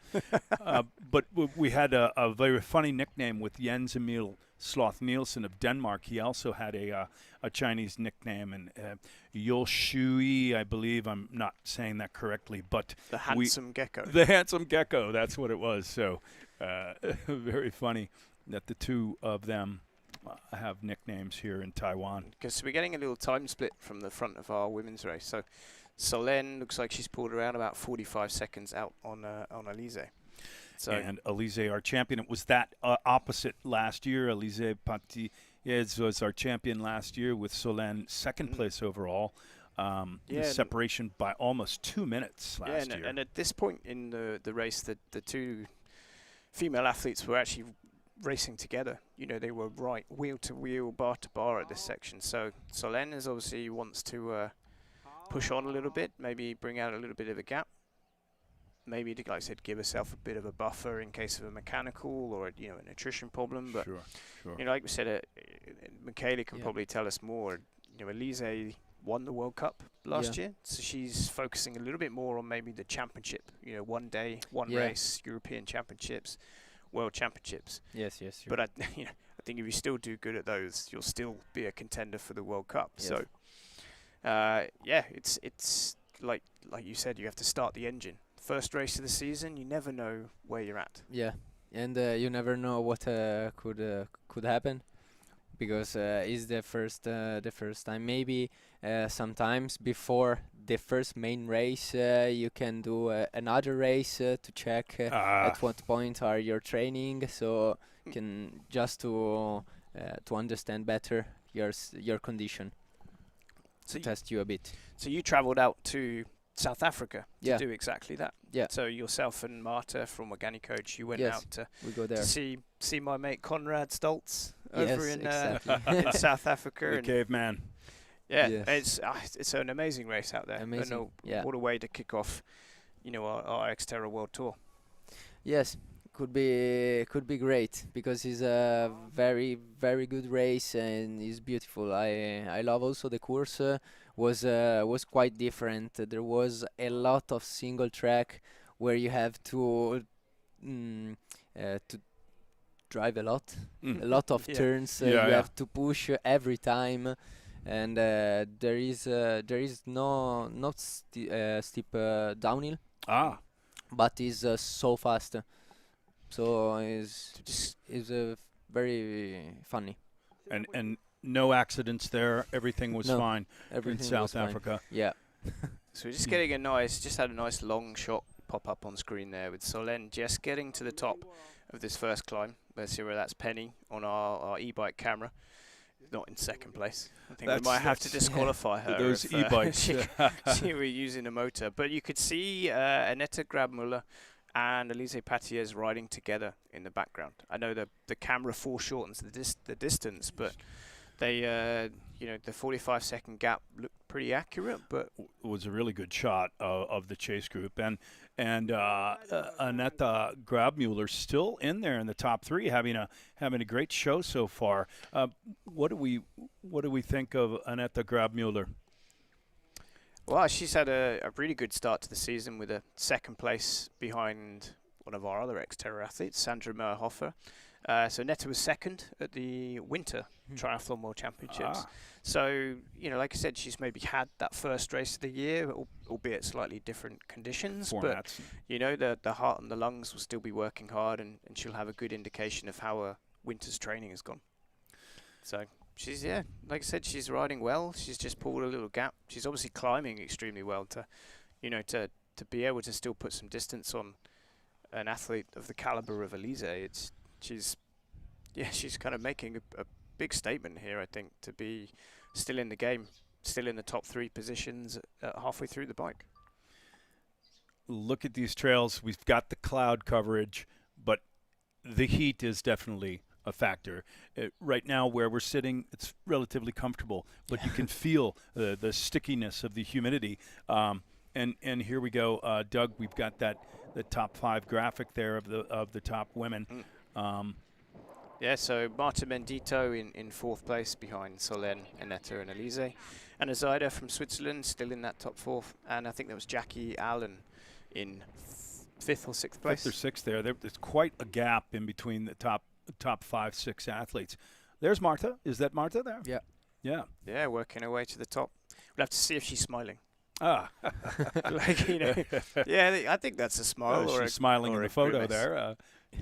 No, we were talking earlier, Michele, about Marta, how she's like a real student of the sport, So like she started with like the kids race at XTERRA, then she did the junior racing at XTERRA, and waited until she was ready to become a proper elite. Finished her school, finished her university, became a geologist, and now she's a full-time professional XTERRA athlete. Yes, she's finished last year to study, so this year and this winter she could do the full-time athlete, and we go together in Spain to have some warmer temperature. For ride and run. So I noticed she's riding a hardtail bike. So we can always have the discussion about technology. Technology is a big part of mountain biking. Yes, sure. I rely on technology for me not to crash. I've got really good brakes. Unless it's really windy. There's been a lot of discussion over the past 2 years here in Kenting about whether you should ride a hardtail mountain bike or a full suspension bike. There's always the questions about which tires you should run. So which bike did you bring to Taiwan, and I guess explain maybe your choices and your strategy behind it? I have a Scott Spark SL, and so a full suspension, and I think that for us in the major part of races is the best choice for the man race, because we are maybe more we have more weight, so we can there is less difference in the kilo weight of the bike. So yeah, because they talk about like a system weight, so the athlete plus the bike. Yes, exactly. So for Marta's quite a small athlete. Yes. So if her bike weighs 12, 13 kilos, it's a bigger percentage. A bike like this is more light, But then Marta's like I know she's extremely skillful on the mountain bike, so she's able to make the hardtail work. She's maybe she can ride so good also with this bike. Yeah, and avoid the rocks, take good lines, and protect the equipment. Susanna Zyder and Camelback getting to the top of the hill. So I think Elise is also riding a Camelback, but I have to double check now. But for me, I think it's the smart choice. You know, like maybe initially it's a little bit uncomfortable, and you may be wearing a back, but to be able to just have access to 2 liters of fluid and your own nutrition, so you can have your own sports drink mix and choose rather than relying on the aid stations or just 2 bottle cages. And you can carry some more spares. Perhaps we talked about being able to fix your bike and stay consistent for the longer World Cup. So you see, Solène has just opted to go with the 2 bottles. So there are aid stations out on course, but they are what we call a self-surface. Yeah. So the last thing the Kenting National Park needs is loads of single-use plastic cups blowing around in the wind. So if athletes want to get nutrition from the aid stations, they need to stop and refill the bottles. Now which can feel like an inconvenience, but everyone has the same problem. Everyone has the same setup, the same situation. I think it's as you mentioned. We don't want plastic cups, paper cups blowing around in the beautiful Kenting National Park. So you have the choice. You're self-sufficient. You carry your nutrition, but you do have the possibility of losing the nutrition on the downhill or some of the rocky sections with a bottle popping out, things like that. This, Doug, correct me if I'm wrong, this is still Solène? Yes, Solène is still... The camera is not doing how difficult this section is justice. Yes. It's very steep, and that section there is just very, very, dusty. It's almost like riding on, gravel or, ball bearings. Yeah. So you have to be so careful with, balancing the power and the traction. Staying back in the saddle. And then we're dropping into this. Like I said, this is quite a tricky descent. So, Michele, this is not your favorite descent, of yes, course. I'm searching the point. I think is this one. Yeah, when it turns off to the right, because it's quite off camber and the line is a little bit blind. Yes. So maybe we can forgive you. And we'll now have what's called the Michele corner. Yeah. The Italian bend. The Italian bomb section, something, unfortunately, but maybe we have your name on that section on of the this course track, now. Yeah. So it's part about getting to the. It's not the fastest person down the hill; it's the fastest person at the finish line. So it's you can be a hero if you want on the descent, but I think for me, just playing it safe. If I lose 5 seconds on the descent, but I'm now in a position where I have to arrive. Yeah, I'm in one piece. You've got to get through it. That's right. So being cautious and but you never know about a puncture. That's something you can't really control necessarily. Talk, Michele, about this course. Tire pressure and things like this. I know we've talked technical things about the hardtail or the full suspension. You go out and you pre-ride the course, and then you decide your correct tire pressure and things like this. Or Yes, for a course like this, I don't know the exactly number of pressure because I use my hand. You get the feel. I feel it. The thumb calibration. Yeah, exactly. Yeah. It never changes. Your thumb's always the same. No. Yeah, it's Whereas always you the use same. different pumps and different Yeah, gauges. there are Is the pump accurate? The thumb is Exactly. always the same. So the you just decide on I the feel. Exactly. Okay. I touch it and I say, oh, it's okay. Well, then this is perfect. I thought there was something a little more mechanical or technical about it. Exactly. We have to put 60 psi or not for me. It's the thumb is 60 or something. Yeah, it's funny. I really relate to that as well.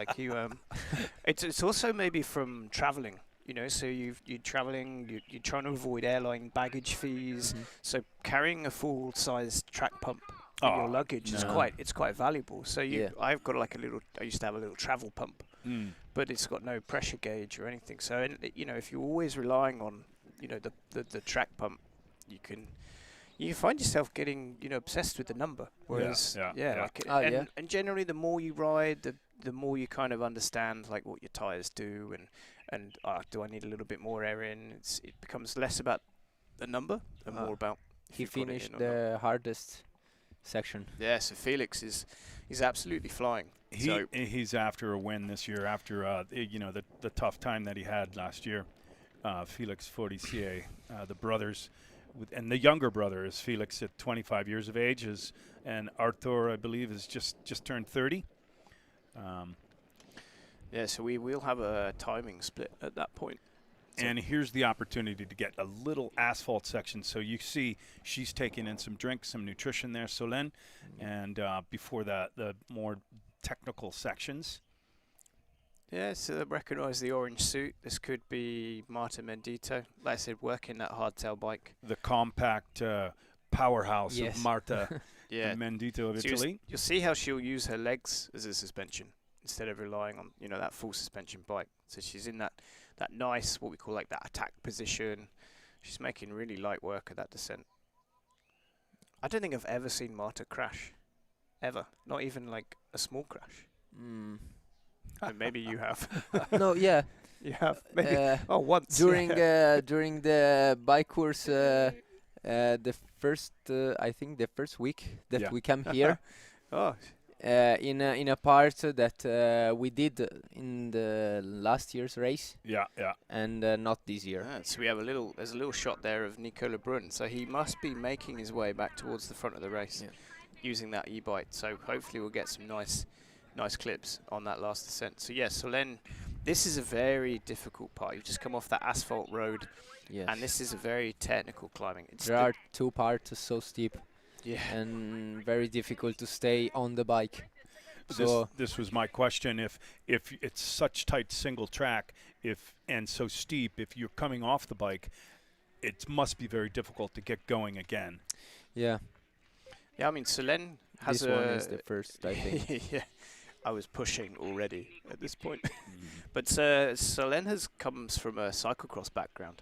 So that kind of combination of riding, jumping off quickly and smoothly, transitioning to pushing, you're running and swapping, that comes quite naturally. So this is the chase group. So the Enzemil has made his way to Arthur Frisier and Max Chanet. So that is a pretty good race from the Dane. So Enzemil, he's made up over 2 minutes. There he is. With still about 20 minutes worth of bike riding to go. The handsome gecko. The handsome gecko is towards the front. So you can see how steep it is.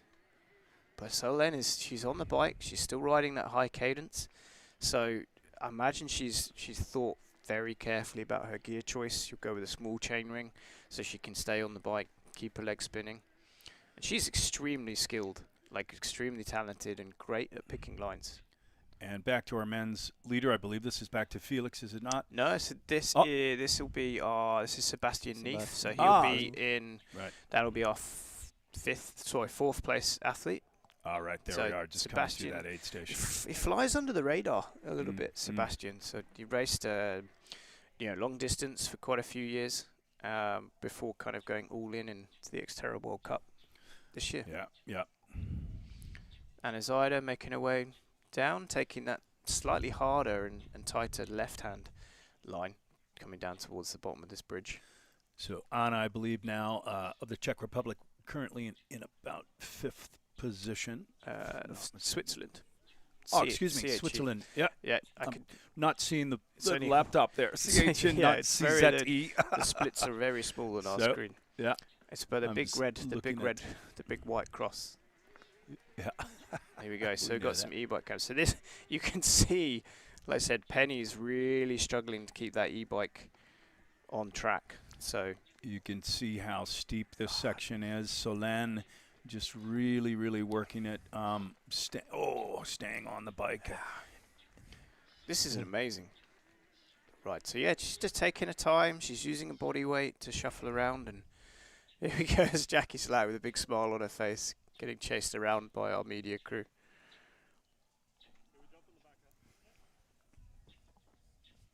Yes, so Jackie again. I know she's not quite in the running for the APAC title. So although she's living in Australia, she's a Brit. Represents the Yeah. UK. My girl Jackie from the UK. So Yep. So it might be Hannah Lee Young of Australia for the women, possibly for the Asia Pac title here. So talk me through, what's Solène thinking at this point in the race, Michele? So if you put yourself in her shoes as an athlete, how are you? You don't have any choice in the effort you put out here. You're going as hard as you can. Yeah. So what are you thinking? How are you dealing with that? I think that the first hard part is done. There is another one after a little downhill, and then I think the most difficult part of the bike course is done when you're up here. It's finished. So it's like I'm almost at the top. It's almost done. Yes. You can kind of relax. Yes, I think that she could have like maybe 7-8 minutes more to push, and then there are about 20 minutes of more downhill to come back and come in T2. So we've just spotted there, Kieran McPherson has overtaken Ben Allen. Yeah. So Kieran rolling through that split point with Sebastian Caraban, who continues his pursuit of the front of the race, along with Scott Anderson. And like I said, Ben Allen just rolling through, maybe about 20 seconds behind that group. So yeah, now we start to see if Penny can keep up with our two-time XTERRA world champion. So far, Yeah. Wow. she's getting smaller in the background. This is a great descent, technical section here. So Yes. once you're through that last climbing section, and you mentioned maybe there's 20 minutes, you're already thinking of the run now. Is this what is going through your mind? You're thinking, okay, I'm going to be coming off the bike maybe in 20 minutes, and now it's time to run. Yeah.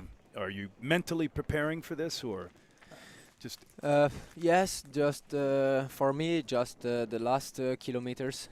When Okay. I'm just arriving to the T2, I said, okay, the bike is finished, so what I have to do, I've done. Yeah. And now let's see what happened to the first step of the run to check how the feeling is, and then yes, you have to focus that you have I think about 1 hour of run here, because it's quite long. Yeah. So So do you treat it as a swim, then a bike, then a run, or as like a whole unit? So you see the races start line to finish line, and maybe the disciplines, they are different, but what you do on the bike affects your run, or are you thinking, right, this is my swim?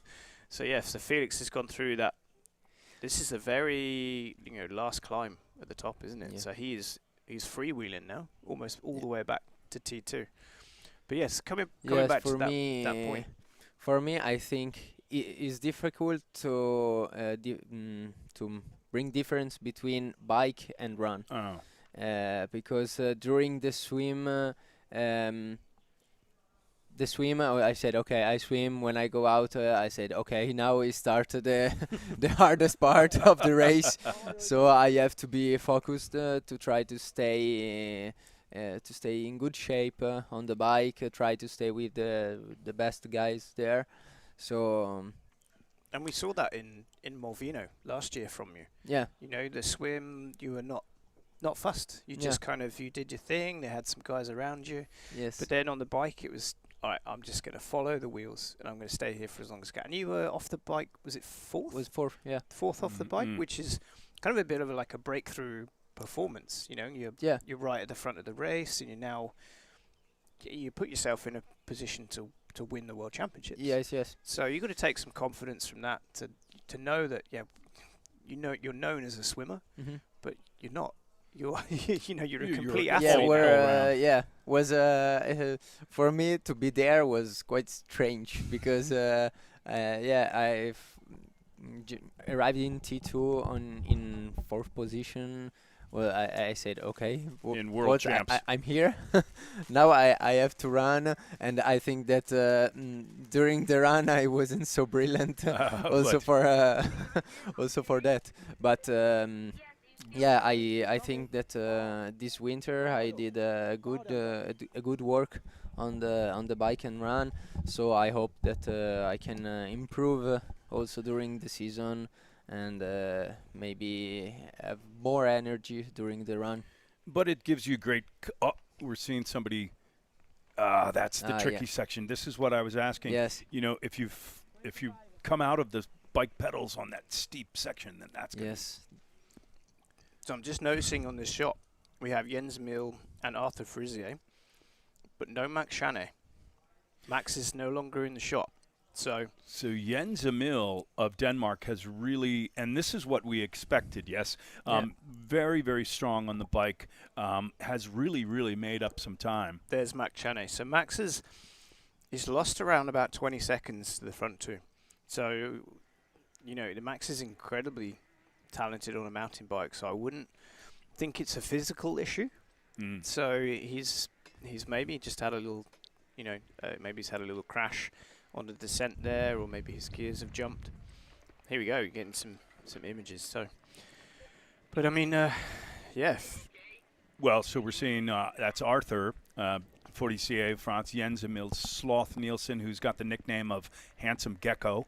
The Chinese nickname. We found that out yesterday at the press conference. Yeah. So speaking of Taiwan, outside of XTERRA Racing, Michele, you were here last year. You're here again. What is special about Taiwan? What do you like about Taiwan? I like all the things because it's different than Europe. Yes, so for me, last year in Taiwan was the first time in Asia. Oh, So it was a new thing for me. yeah. Also, the food was quite different, Yeah. but is so good. Yeah, this is a very hard section. Yeah, I was wondering, like, if I'm thinking more about Max not being in that shot. I wonder if Jens Emil has put the hammer down, and Arthur has chosen to go and trying to chase, and Max has kind of gone, no, cool it. I'm just gonna ride my own race. And I was worried that if Frisier here tries to chase Jens Emil, that he'll have a crash or go too hard, or, you know, we know Jens is. I mean, you've probably followed him down a descent. He's incredible. So strong. Yeah. You follow him for 2 corners and he's gone. So yeah, I think we've just seen Frisier just mess that section up and have to get off and dismount. And look at the gap Jens has already from being able right to ride here, it. there is just the downhill. So if you take 5 or 10 seconds here, but you arrived safe in T2 with no puncture, no Yeah, you'd take anything. that. I think is better. 10 seconds, you have 1 hour of run. 10 seconds are not Yeah. too much. Nothing, You can It's see your. To quote Kieran Yeah. McPherson, it's that risk versus reward. Yeah. You know, he said that there's a lot of risk on this course, but maybe not the reward No. to get back from it. Well, so back to Taiwan. Your first time in Asia last year, and you enjoy the food, and it's not upsetting to you No. before the race, and everything is no. fine. Was fine. Yeah, because just before the race, maybe I take white rice, something Sure. more light. And but I think it's so cool because last year and this year too, I went for a run and I found monkeys on near the street. Yes, so yes. Is The is monkeys are there. yeah, they're beautiful and different for us. So it's nice. It's nice to also to do a World Cup and have the possibility to go and visit some other places. Yes, very interesting. And how are the people? They're very Yeah, friendly. they're so nice. Yeah. Mm. Yeah. They're very friendly. When they see you, always smile and Yeah. cheers you if during the course when we were training, we found some also athlete, Taiwanese athlete, Yeah. and they was cheering a lot. Jayo, was beautiful. Jayo. Yeah, was beautiful. It really is a special place to come, and what an amazing country. The culture, of course, the language is very difficult, but so many people will try, and they want to welcome you to Taiwan because they know that it is their special home, and they again they embrace everyone coming in for XTERRA, the athletes and the families. So really a fun place to be. Back to the lead, Doug. What are we seeing? Well, like I said, Soleil? I don't think she was one bit bothered by that little technical wobble. I think, like I said, in cyclocross, getting off your bike, pushing is part of the game. So it's second got nature that to her. background. You get back on, you don't worry about it. And like I said, she's now on this nice section here, which is a kind of a new graded road. So it's a little like it's still climbing, but you can still sit there and maybe manage your effort a little bit more. You know, having here is quite finished. The hardest part, you say, oh, okay, it's you finished. get to this pylon on the left hand side, and you think, okay, we're almost there. Yeah. And last year, Alice Patiez of France had they were together for a good portion, I think, as Doug you had mentioned earlier. But Alice had a much stronger run. Is Solène, who is she concerned about? Who is Solène thinking about? Does she need to have a big gap to start the run? Is she concerned about, what other athletes might she be worried about for the run coming up? Yes, I think that she's trying to put some minutes from her to the other girls. Yes, of course. Because you never know. During the run is also long, so maybe you can start and say, okay, I'm feeling good, and then in a moment you start feeling bad.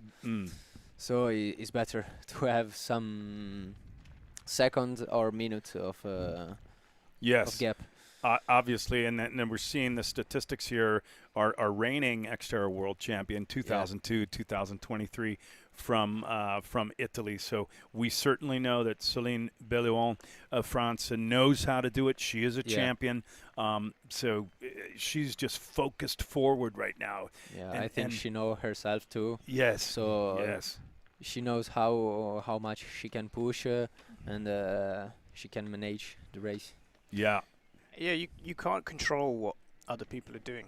Only what you can kind of do. So if you're at the front of the race, you know you're at the front. You're not chasing. You're not having to react. Especially when it's a game of like World Cup points, positions, there's prize money. It's a lot easier to be at the front and kind of understand yourself and where you are in the race, rather than kind of going, how far is the next athlete? Am I in second? I am in third. What could happen? If you're in the front with a big gap, you relax. You just kind of go, oh, this is where I am. You can go as fast as possible, but with comfort. Yeah, and confidence as well. If you're at the front of the race, you're doing something right. Yeah. Now, you mentioned the points, the World Cup Series, obviously numerous races.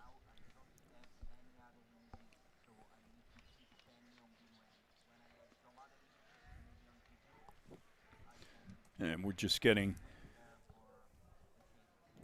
information. We're sticking with our top woman right now. But Doug, you had mentioned the points, the World Cup points, and this is early in the season. So as a professional athlete, Michele, you're picking specific races. You're choosing specific races to go to throughout that have the most points. Yeah. Yes, because how are you? There are also the short track races. So I think that maybe that one race is can be more important than others. Sure. And of course, it's a long season. Yeah. We're just in March. We have the World Championships in Italy again at the end of September. So we have to keep consistent and try to maintain the fitness throughout the year. Yes, yes, and I think this year could be a bit hard because I saw the other races. There is one race each month, so there is no space also in the summer to have maybe 1 month and a half to stop a bit and then train hard for the second part of the season. So you have to be in shape for 7 months Oof. from now to September. And what do you do in the winter months? Do you have some downtime? Obviously, a little time off Yeah, a with bit. the family. Yeah. Do you do some winter sports as well? Some skiing, some Nordic skiing, or Yes, a bit. yeah, A bit of Nordic ski, Yeah. and I love cross country race. yeah. Run. Yeah, Ah, I love it. And so during the winter, some run races, maybe some ski, and a rest just in November. 2 weeks in November. And 2 then weeks in 2 November. weeks. And then start again. I used to take about 3 months off. It's probably why I'm not leading the World Cup. Well, well, I mean, 2 weeks off, but it's still, your body is probably saying, what do I do? You know, Yes, yes. after just training and racing so ferociously throughout the year. Yes, it's also hard if you stop. It depends because every athlete have every different kind of season. Some athlete decided to stop completely for 2-3 weeks, and some other guys decided to continue but easy. Yeah. So it depends. So just bringing it back to the action on screen, we got Felix Yeah. just working his way along the riverbed back to T2, but also Elise just going through that second aid station. So we should get an accurate split. So it looks like she has dispatched with Annette Grabmuller. Hopefully she's still sitting in third. But it's now coming back down to our 2 race favourites at the front of the race. And it was Elise and then Solène 1 and 2 last year. Now we're seeing a change up again. Last year, I think we had the two of them battling it out together on the mountain bike. But Solène is really taking charge of the race. She knows Elise is back. Maybe she's getting some splits from some of the staff, some of the volunteers out there on the course. Again, you're thinking you're just powering forward. Yeah. You're concerned about your condition. And I kind of like the matching purple helmet and bike frame. So here's Annette Grabmuller. Like I said, she's not lost too much time to Elise. Given that we know how good Elise is on the mountain bike, Annette is having a fantastic ride. I say coming from a road triathlon background. Yeah, just passing that aid station. Here we go, Siennes, Emile. That gap's come I right think down. that I think it's- he catch some it's time. It's under a minute, certainly, around about 45 seconds. But we'll get the proper split in T2. But I didn't see Farissier in the shot. It looked like Jens was maybe riding along that riverbed by himself. So here we are, yeah. So There he is right There he there. Arthur, our defending champion. But he's a smart guy. I don't, like Michele said, you'd rather lose 5 seconds and be safe. And knowing, knowing what he has in the bag for the run, Arthur will be quite happy for that gap. Oh, there's our girl Marta. Yeah, so Marta as well has made up some really good time. Yep. And she's reaching down to get some nutrition. It looks like maybe a gel or something, making sure that she's got some extra fuel for the remaining part of the bike. Michele, as we're getting ready for the run, this year we now have a 2-loop run format, which is different from last year. Yes. Do you like this? What do you think? Yes, I like this 2 laps, but I loved also the last year course. Okay. Yeah, was so hard, but was okay. And this one too. There is we try a bit the climb, and we did about 13-15 minutes. Yeah. Of climb, and then there is a downhill and start again.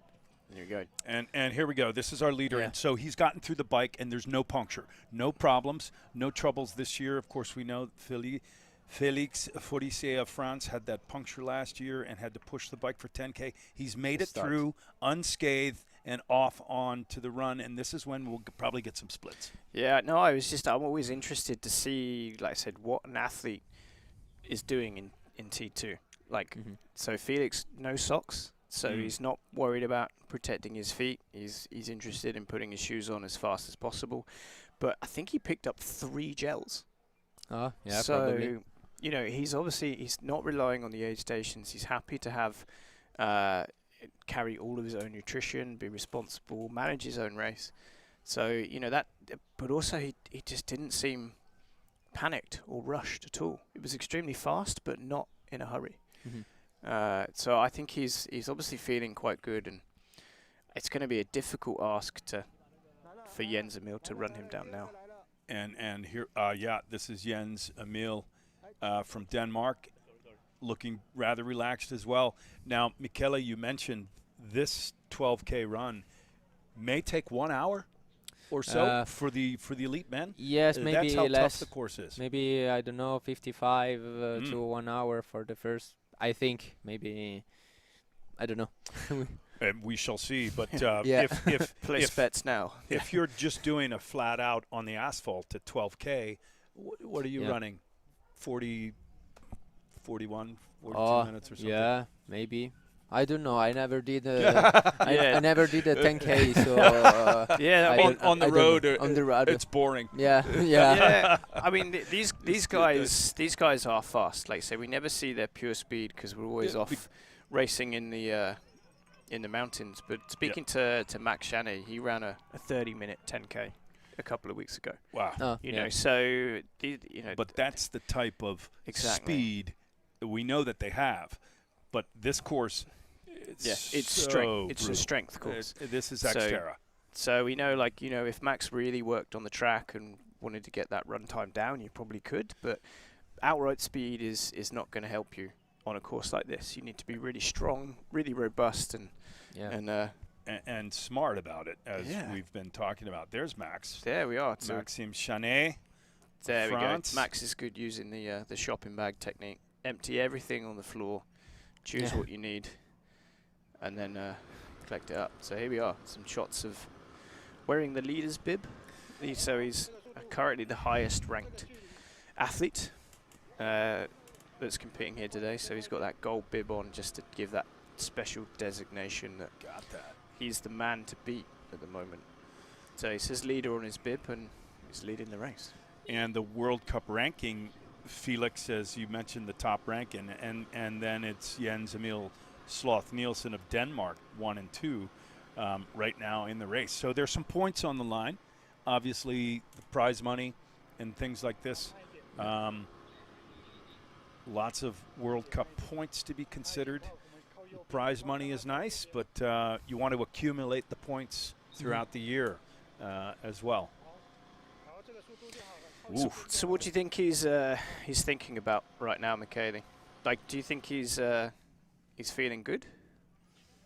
No, I don't think that no one can feel good after a bike like this.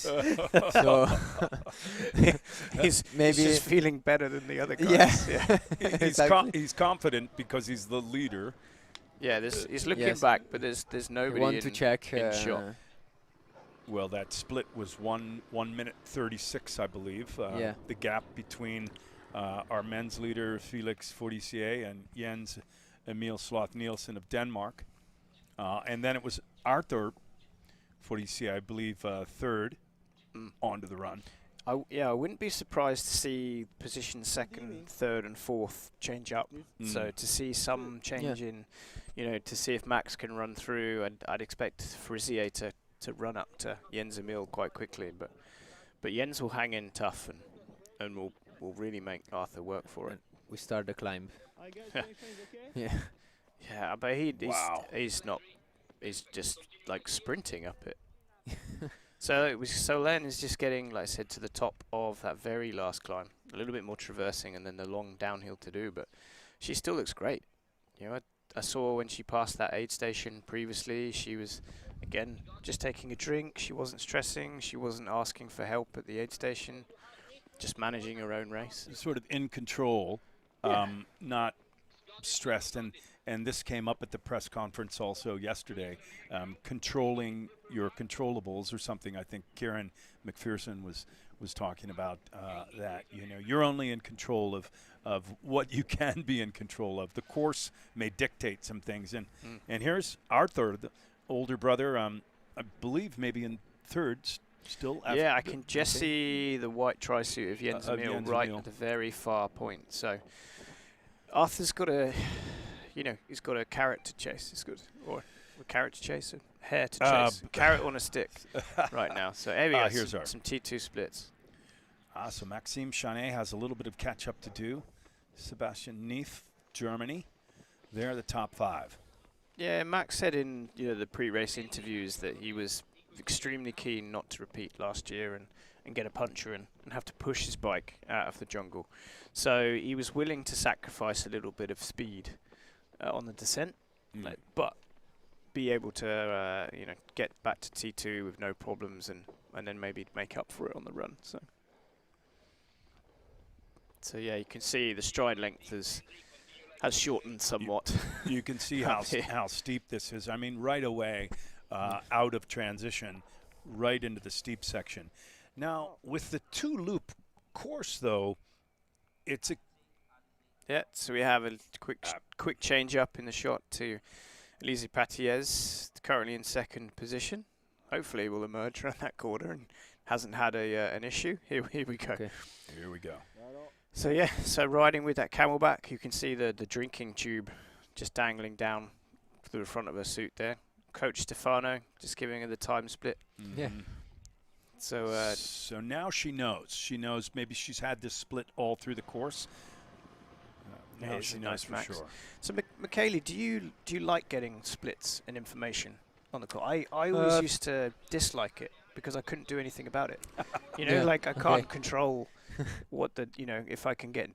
I'm going as fast as I can. I can't do anything. Okay. About, oh yes, sorry, I'll just speed up. I didn't realize I was. Yeah. Yeah. So far behind there. Yeah, it depends.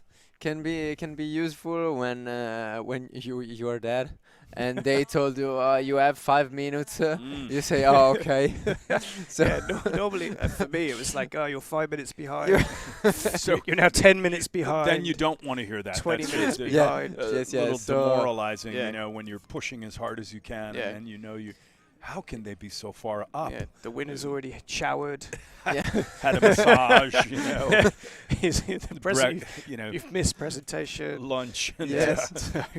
no, So- but also because in this course maybe you have someone in front of you 10 seconds, but you can see him. Yeah. So if someone is there and tell you it's just 10 seconds, you say, okay, so I can try maybe to improve a bit to catch him and stay with him. So Annette Grab-Muller just about to come into shot. So doing a really solid ride, losing a little bit more time to Elise, but I think given the position she's in now, I don't think she could have dreamed of this. She's having a great race, I think. And as you had mentioned, Doug, coming from the ITU background, how's her run?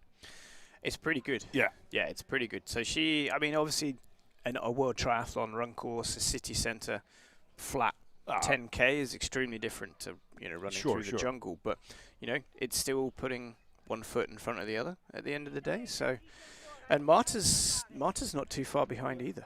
Here we go, Jens Emil, still in 2nd place. You can see he's got a drinks bottle or a gel in each hand. Yeah, I've seen that because we talked about the aid stations being sort of, you're reliant on filling your own water bottle or your recyclable cup or something. So some of these athletes are choosing to carry a bottle with them. What would you do for the run? Would you carry something with you? Yes. In this Yes, course? yes. Yeah. Me too. The water as last year, I think. Yes, in this race can be very useful. You can drink when you want, and if it's only water, you can also wash yourself a bit to to cool the body. Cool down the a little body, bit. Yeah. Can just So- disguise the tears. Yeah. So Arthur looks like he's moving well as well.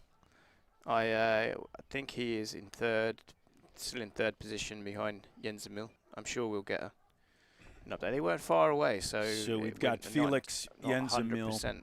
Yeah, so yeah, the Arthur. confirmation there that Jens Emil is in second place. Yeah. But I don't think Arthur will be far behind.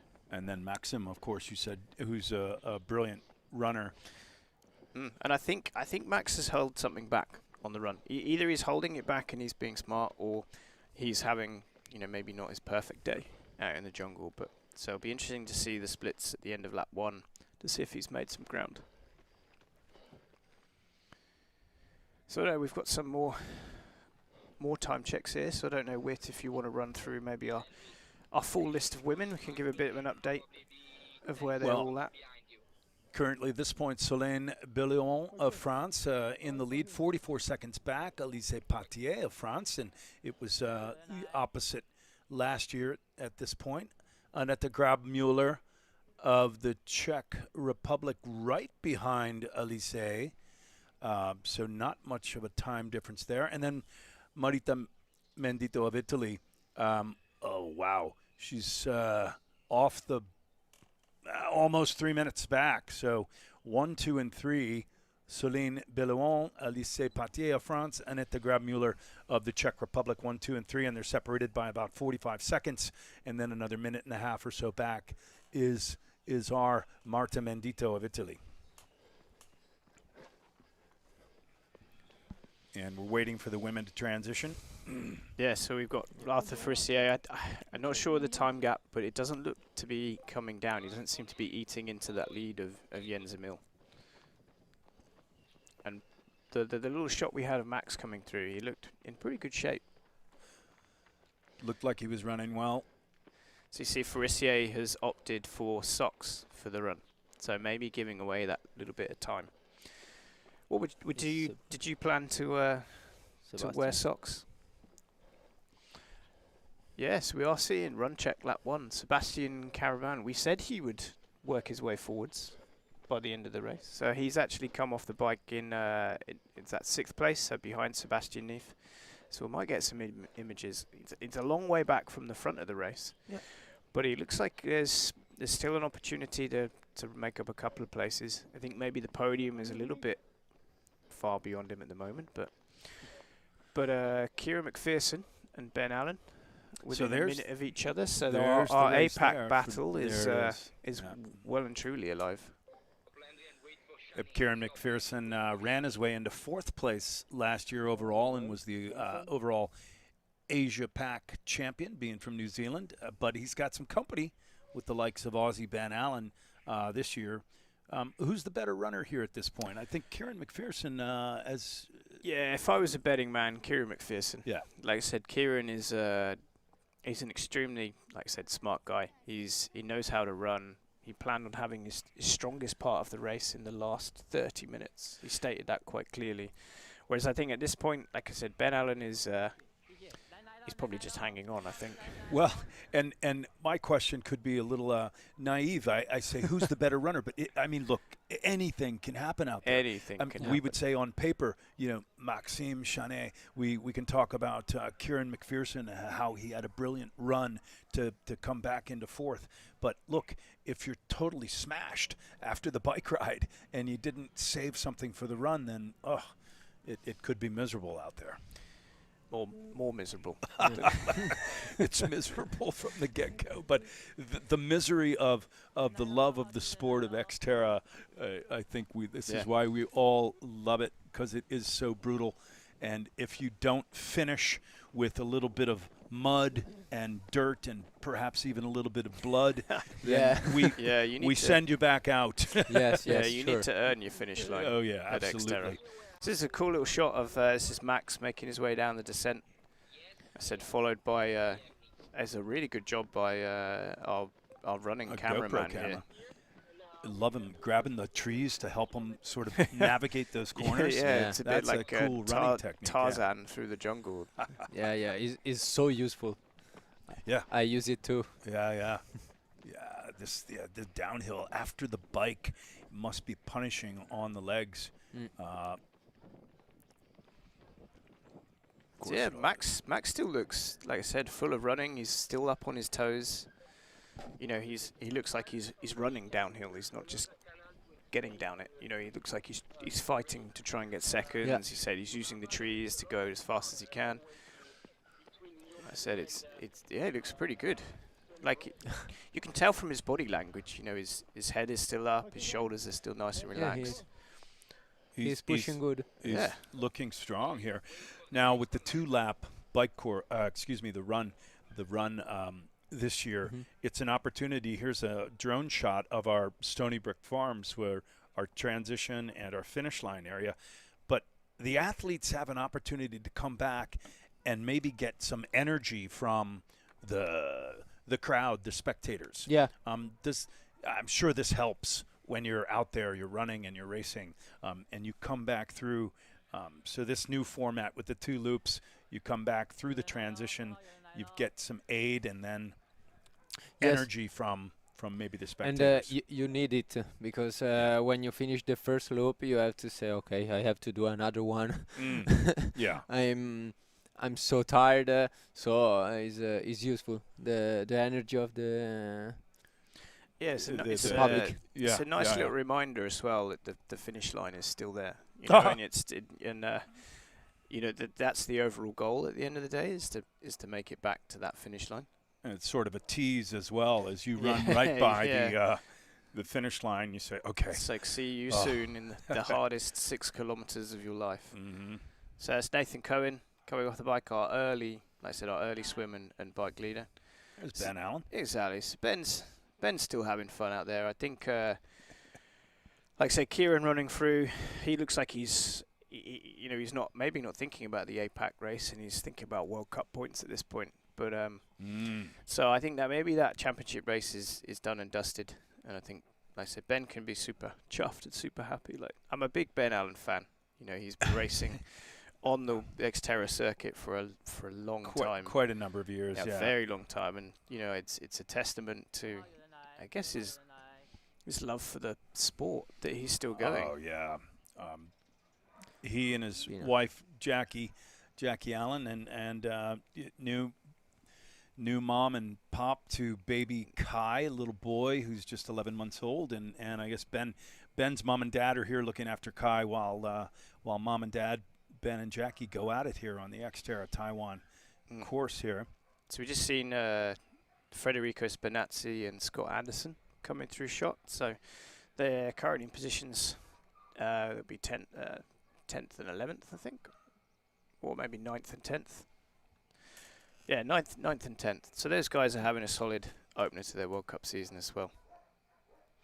So we got on shots. I think this is Nathan Cohen just heading out, or it's quite tricky to see exactly who it is from the long shot, but Matteo maybe. Maybe Matthew.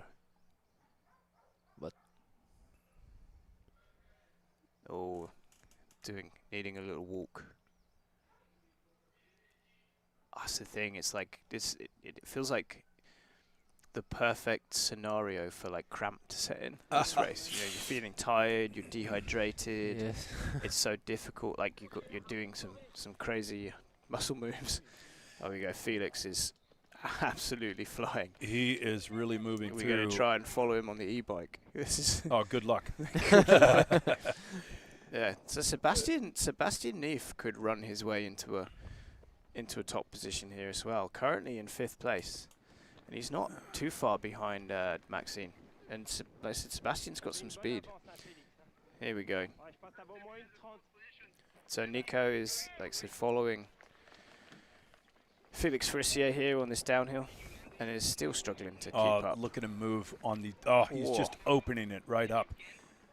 You know, he is going to be cautious because any little twist could take him out. He knows this course though. Yeah, he's already down the hill on that second lap. He's just got the riverbed to go. So and speaking of the riverbed here, we're getting close to seeing the women make the transition now. The overall times last year. Yeah, Go ahead, that's No.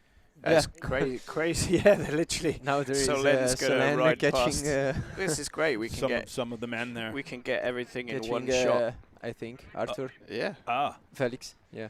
So yeah, I mean, watching Solen go through that. Yeah. There we Oh, go. yeah, look at Right, that. Get out of the way. Look at that. Yep. What a cool a little, little section. nice interaction. First man and first girl. Yeah. So they share the track at this point. Felix obviously getting a little shout that, hey, bike coming through. He was courteous, moves to the left so Solen could get by. There's a motorbike, one of our cameras as well. It's funny, isn't it, how we've got such a massive course and there's only one like 200-meter stretch where they share the same track, and that's the point. Well, but the cameras were there to catch it. Yeah, but no, there we go. Another obstacle there on the road. it's wag. I've never seen an obstacle wag its tail. Well, and Celine's thinking that right now, and she's preparing for the run. She's taking the nutrition. Now, speaking of the cramps and things like this, the humidity in your nutrition, you're having some sodium, you're having some electrolytes, obviously some carbohydrates. Yeah. Every race is different. All the conditions are different. Maybe you have a special drink. Or do you take gels throughout the course? Yes. Are you eating anything? I will. I take gels during the bike course, and I bring maybe 1 or 2 into the T2 for the run, and for just before to take off the bike. Here we go. So Take, Yen, eat looks like something, Yen drink. Zamil is still in second place. I see it's like finishes that downhills, but yeah, I think that Felix is done. I think he's wrapped this up with almost a perfect race. Really? Like, well, we still have another Yeah. loop to go. So, and that second loop, they can sort of feel it out after the first loop. They know how they're going to go through the twists and turns again. Yes. Maybe I am calling it too soon. maybe they also can see each other in the small loop around the transition. So maybe Felix can see Jens.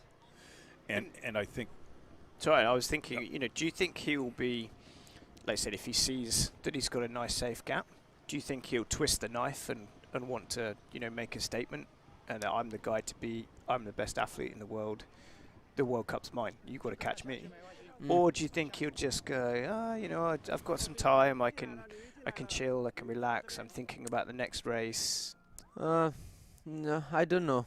Or It depends. You're just a racer. You just go. Yeah. You go and you push until you are sure that you are in the safe zone. Yeah. And you say, okay, I win or I arrive in the position, and it's done.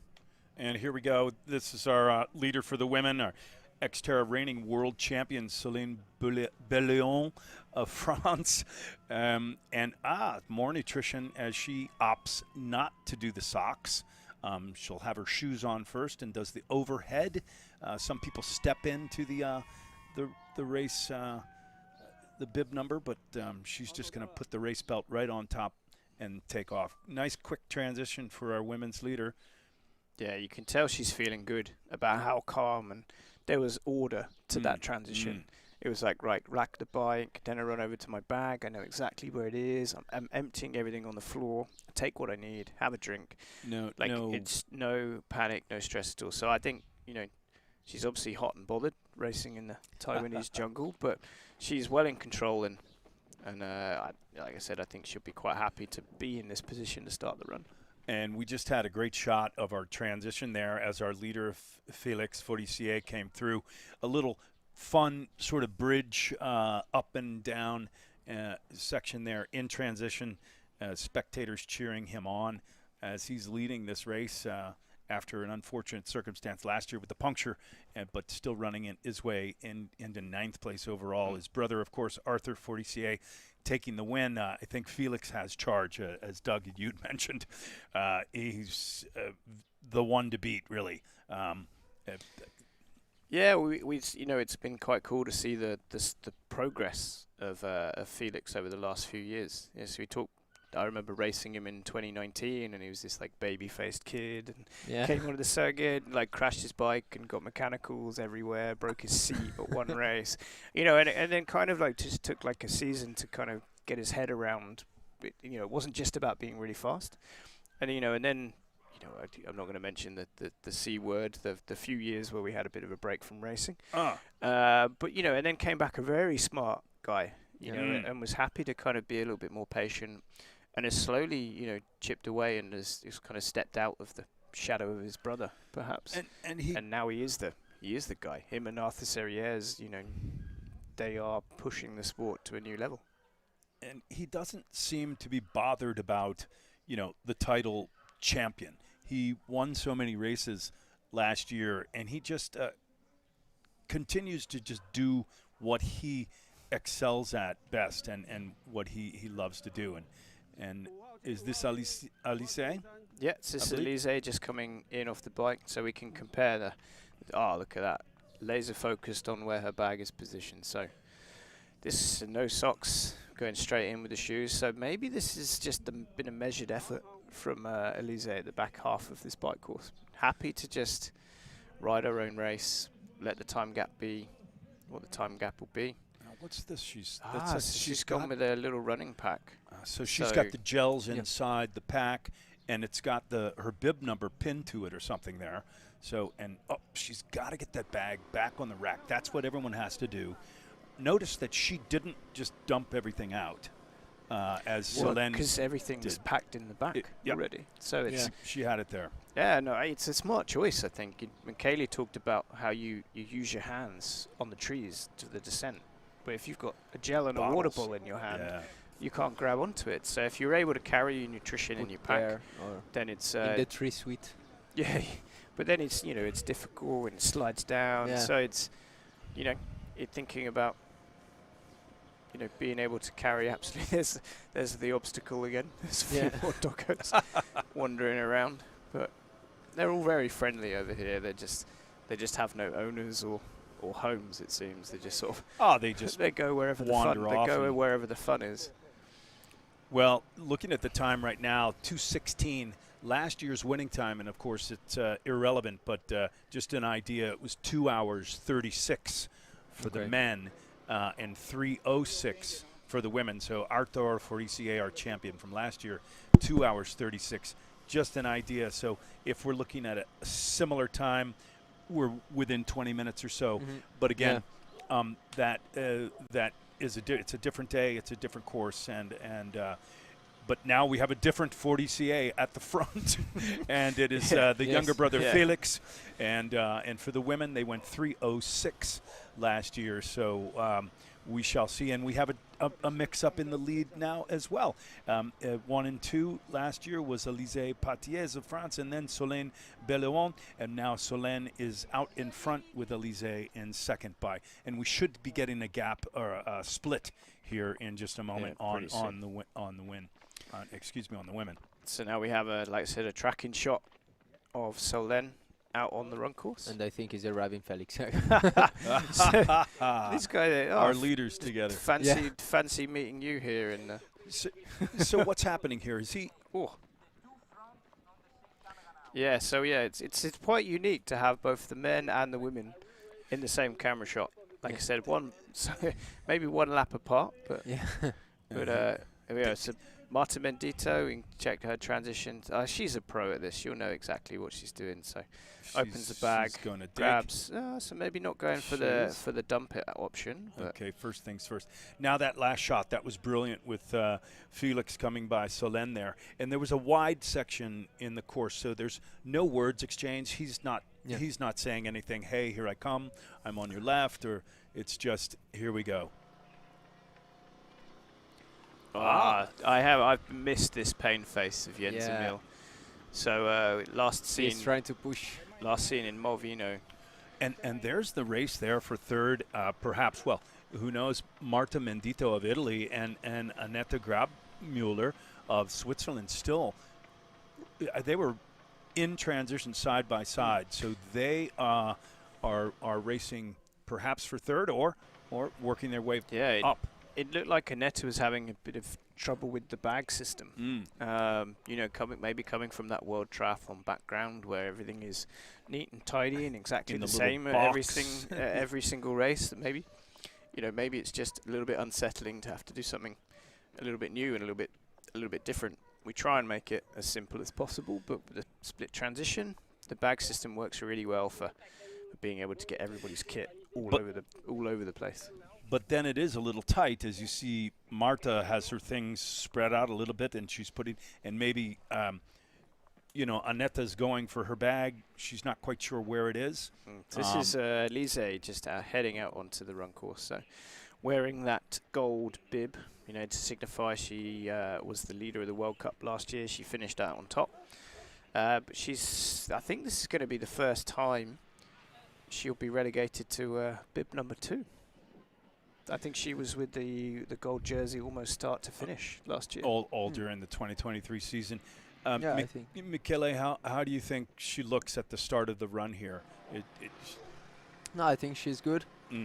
And this is the section when you have to change your mechanical from the bike to the run. Yeah. So you have to maybe adjust a bit your person, and then focus. Say, okay, now I'm running, and I have to push a lot in a few moments because this is the flat part, and then maybe you can recover just a bit and then try to do a strong run. Sure. So do you know in the first couple of minutes of starting the run whether it's going to be a good day or a bad day? Usually you start and say, okay, today I'm in shape, or no, today will be so hard. To me, Elise looked a little tight. Here's the split now. So out of transition. So Selene Bill 1 would lead off that bike, 2 hours 10 minutes 19. Lise Patier's 3 minutes down. That's a big gap there. Marta Mendito and Annette Grabmuller at 6 minutes back.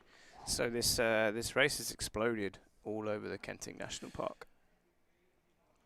All over the Kenting National Park as Felix Forestier continues his lead. That's a tough section right there. Selene working her way uphill on the single track. So it'll be very exciting, the race between Marta and Annette. I believe they were, making that transition at the same time. They do have quite a bit of a deficit on Selene Bello, on the 2 French women. But it'll be interesting. Annette Grabmuller. Here we go. And Marta Mendito. And Marta has already dispatched with Annette Grabmuller. So up into 3rd place for the young Italian. So I was looking forward to a close run between these 2 athletes. I know Annetta's got some good speed on the flat, whereas Marta's very good at climbing the hills. And the technical part of it, I thought we would have a good backwards and forwards. You can see just Annetta in the back of shot there, so just maybe 20 or 30 seconds back at this point. But Marta looks great running out. Flying right now, looking very, very comfortable, very smooth. She is running good. Out of the 3 women who have hit the run course so far, she looks the best. Yeah, but this is the flat section, yes. So she's got. Maybe I feel good today. Maybe, shoot some. Now there are 2 points. The flat point, you say, I'm good.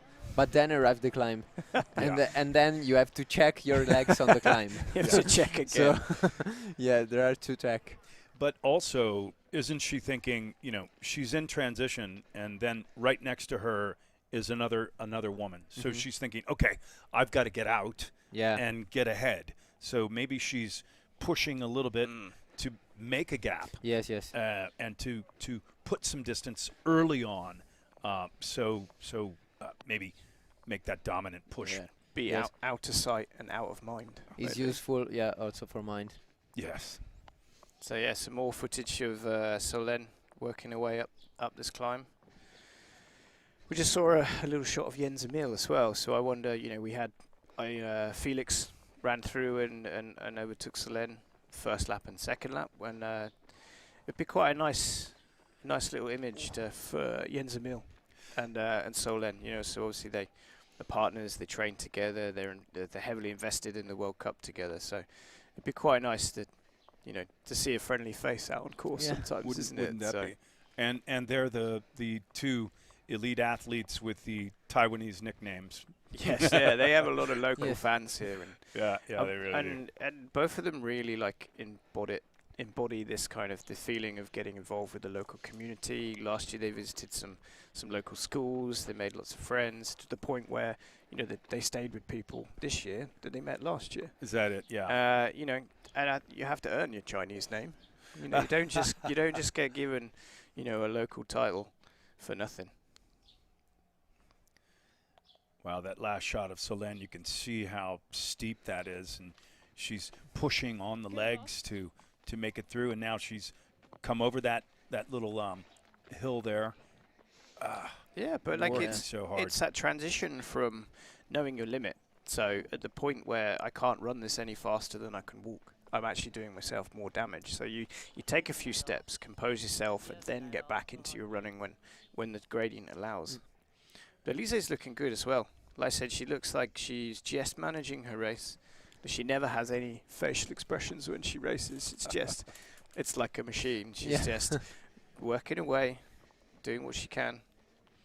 And I think at this point she's just, you know, like she's in a position where if Solène has a problem, she's in a position where she can take advantage of it. But she's also got to be mindful of keeping that gap to that flying young Italian Marta Mendito.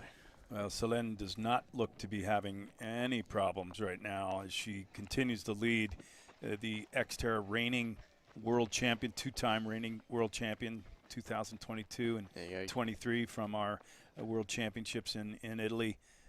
We'll be back in Italy, Doug, in September. And, you know, again, it's a long season. This Taiwan race, just the start. In Michele's home country. So what does it mean to race an XTERRA World Championships at home in Italy? I think, it's so good. Yeah. It's beautiful because there are lots of Italians and are coming some friends to see the race. So it's good. And I love Trentino, Alto Adige. So it's so nice.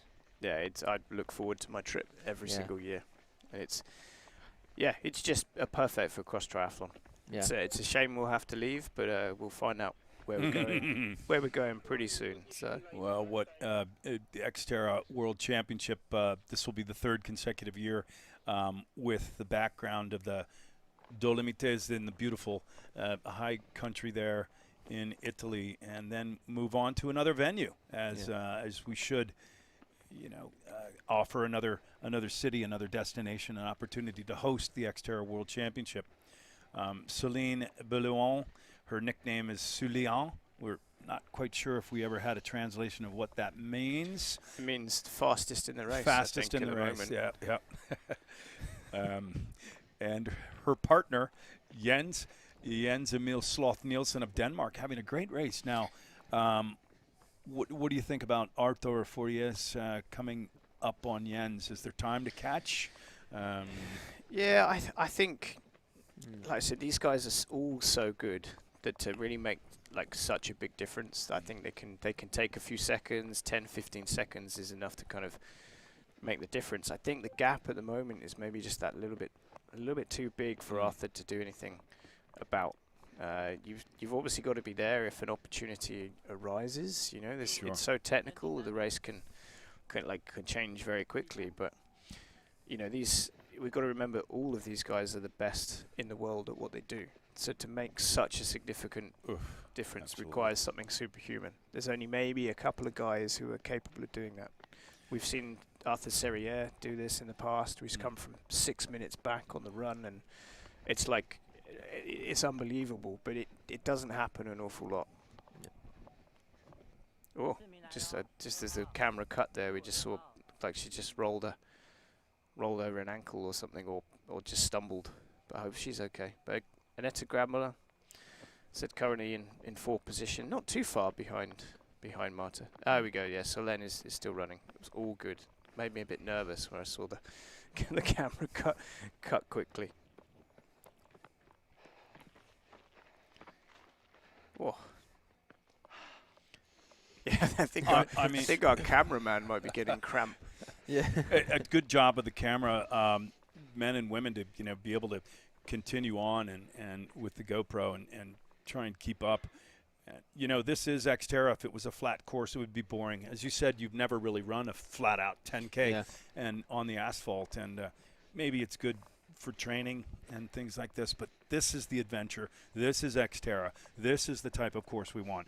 We want the trees. We want the jungle. We want the riverbeds and the rocks. Some parkour. Yeah. Jumping on the Yeah, trees. it does feel a bit like that, doesn't it? It's nice. Yeah, no, it's great. So as I say, it might be quite cool to review the.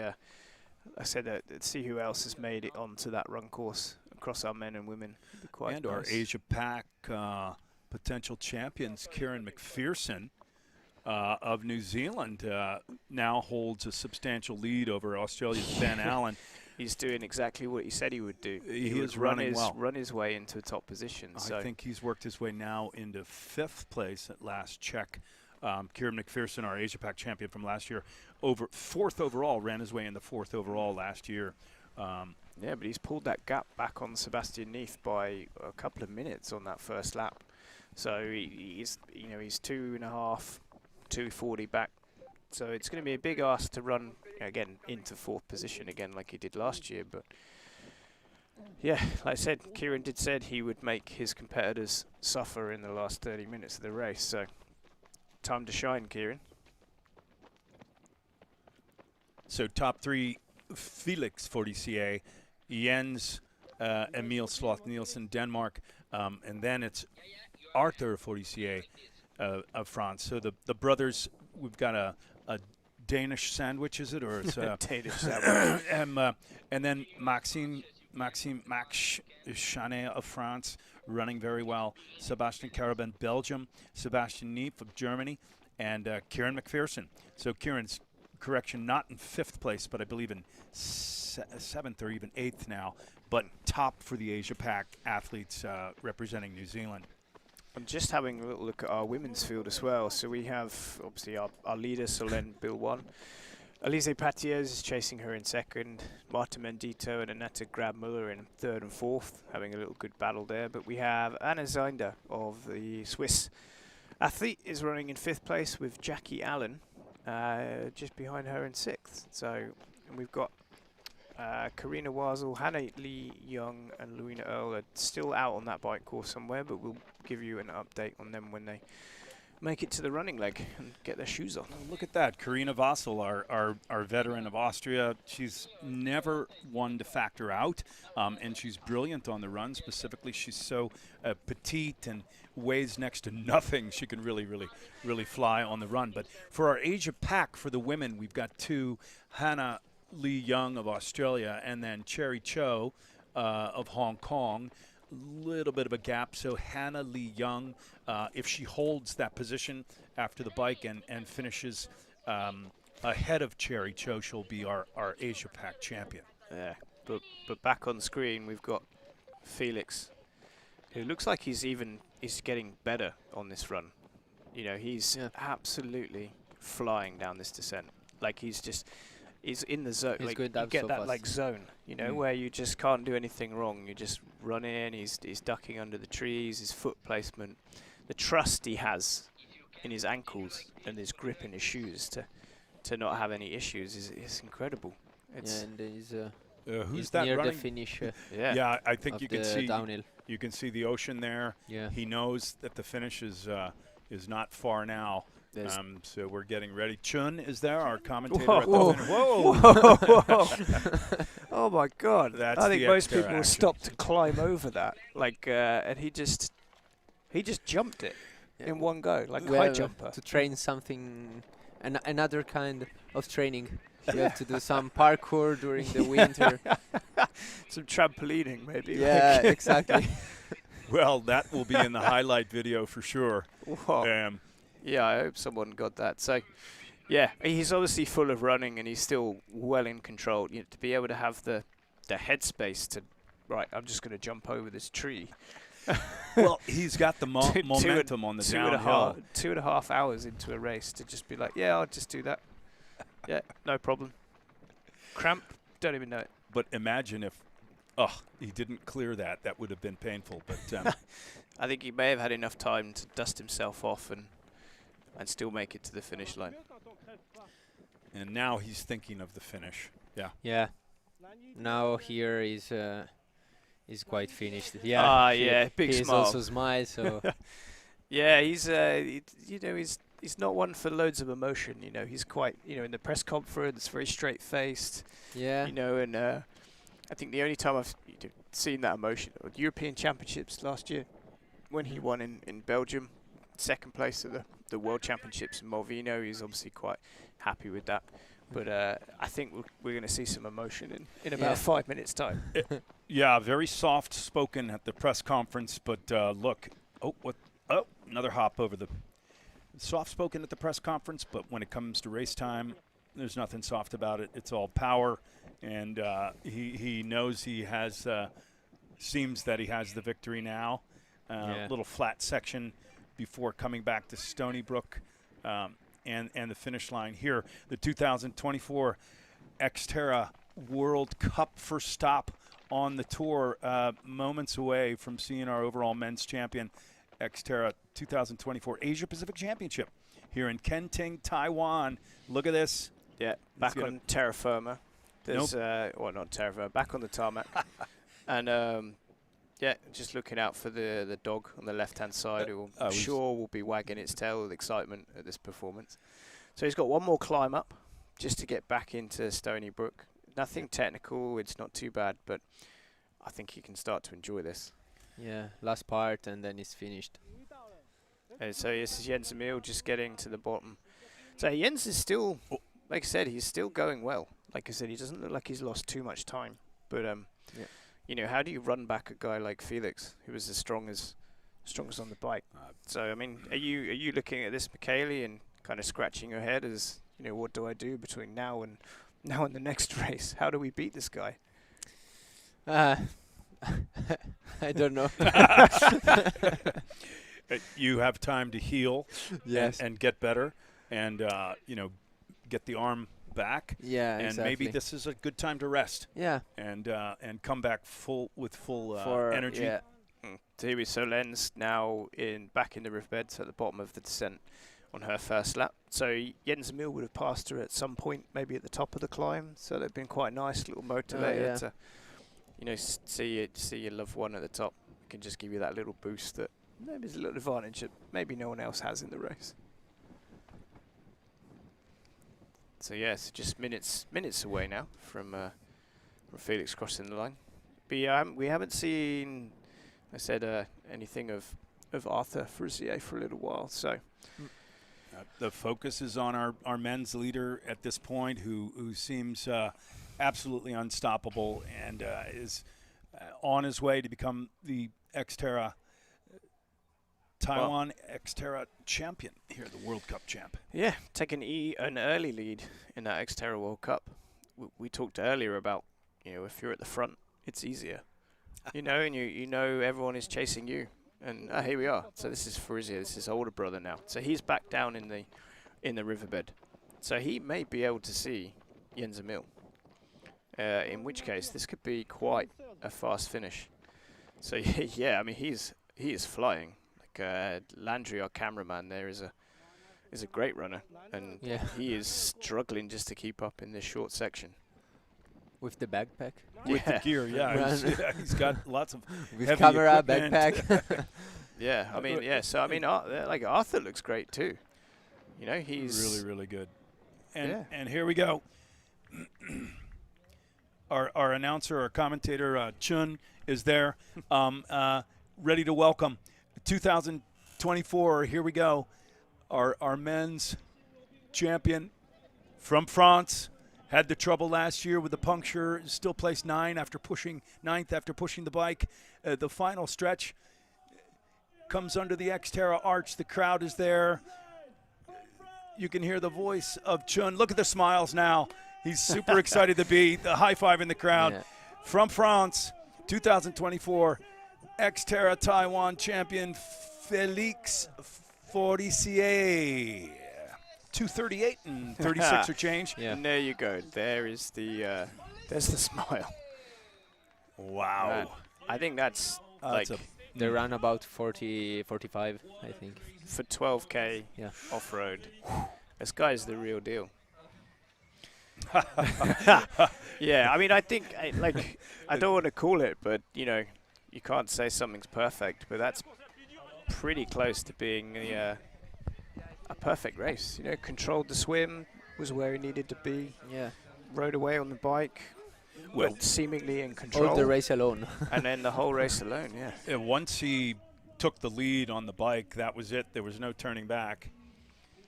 Oh, look at this. Jens Emil Sloth Nielsen of Denmark. What a great run for this young man. Yeah, he's He has had a fantastic run. He's going to come in second place here in Taiwan. Great performance by Jens. Yeah, I mean, considering, you know, he was 3 minutes back out of the swim. You know, he's the fastest guy to have that bike and run combo to go faster than Felix. So it's it's an amazing race for Jens. From He Denmark. can be Yep. extremely happy with the start of his World Cup campaign. We've got some local indigenous people sort of dancing at the finish line, welcoming. And there's our commentator, Chun, who speaks 15 or 16 languages, I think.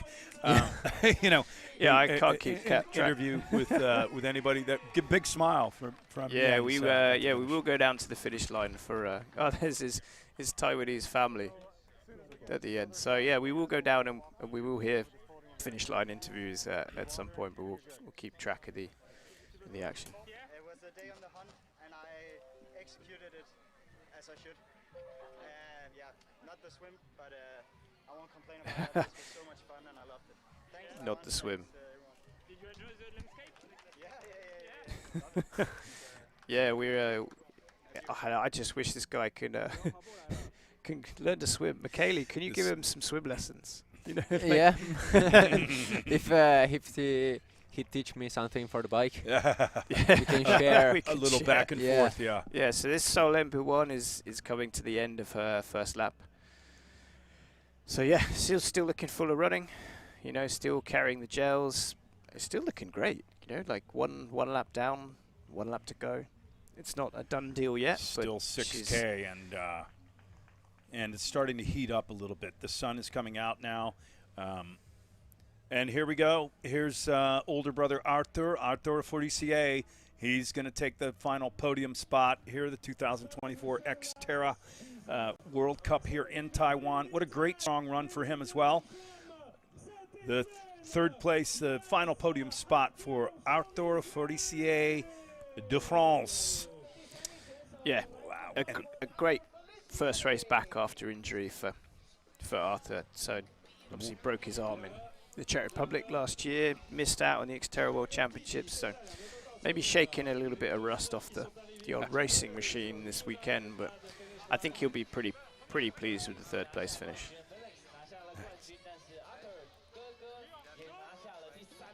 So yeah, looking pretty. He looks pretty cool already. Like he doesn't look like he's even. Yeah, he's And- not even just walked to breakfast. He's looking. He's looking like super chill and like he's barely done anything. It was a great little shot of the brothers sort of saying, "Hey, way to go, congratulations," and then that was it. maybe they'll then, catch yeah. up later, but Yeah, not so maybe. much brotherly love. Maybe still in race mode for a I bit. got you this time. Yeah, it's yeah, exactly. until they have to phone mum and dad later. So which one of you won this week? So is Marta, like I said, just getting down back into the riverbed. So we're going to get a nice little tracking GoPro shot. Love the way she is running. She is compact. She's like very, very efficient on the trails. Looks very strong. Marta Mendito of Italy. So Céline Bellouin of France, Elise Patiez of France 1 and 2, and Italy's Marta Mendito now 1, 2, and 3.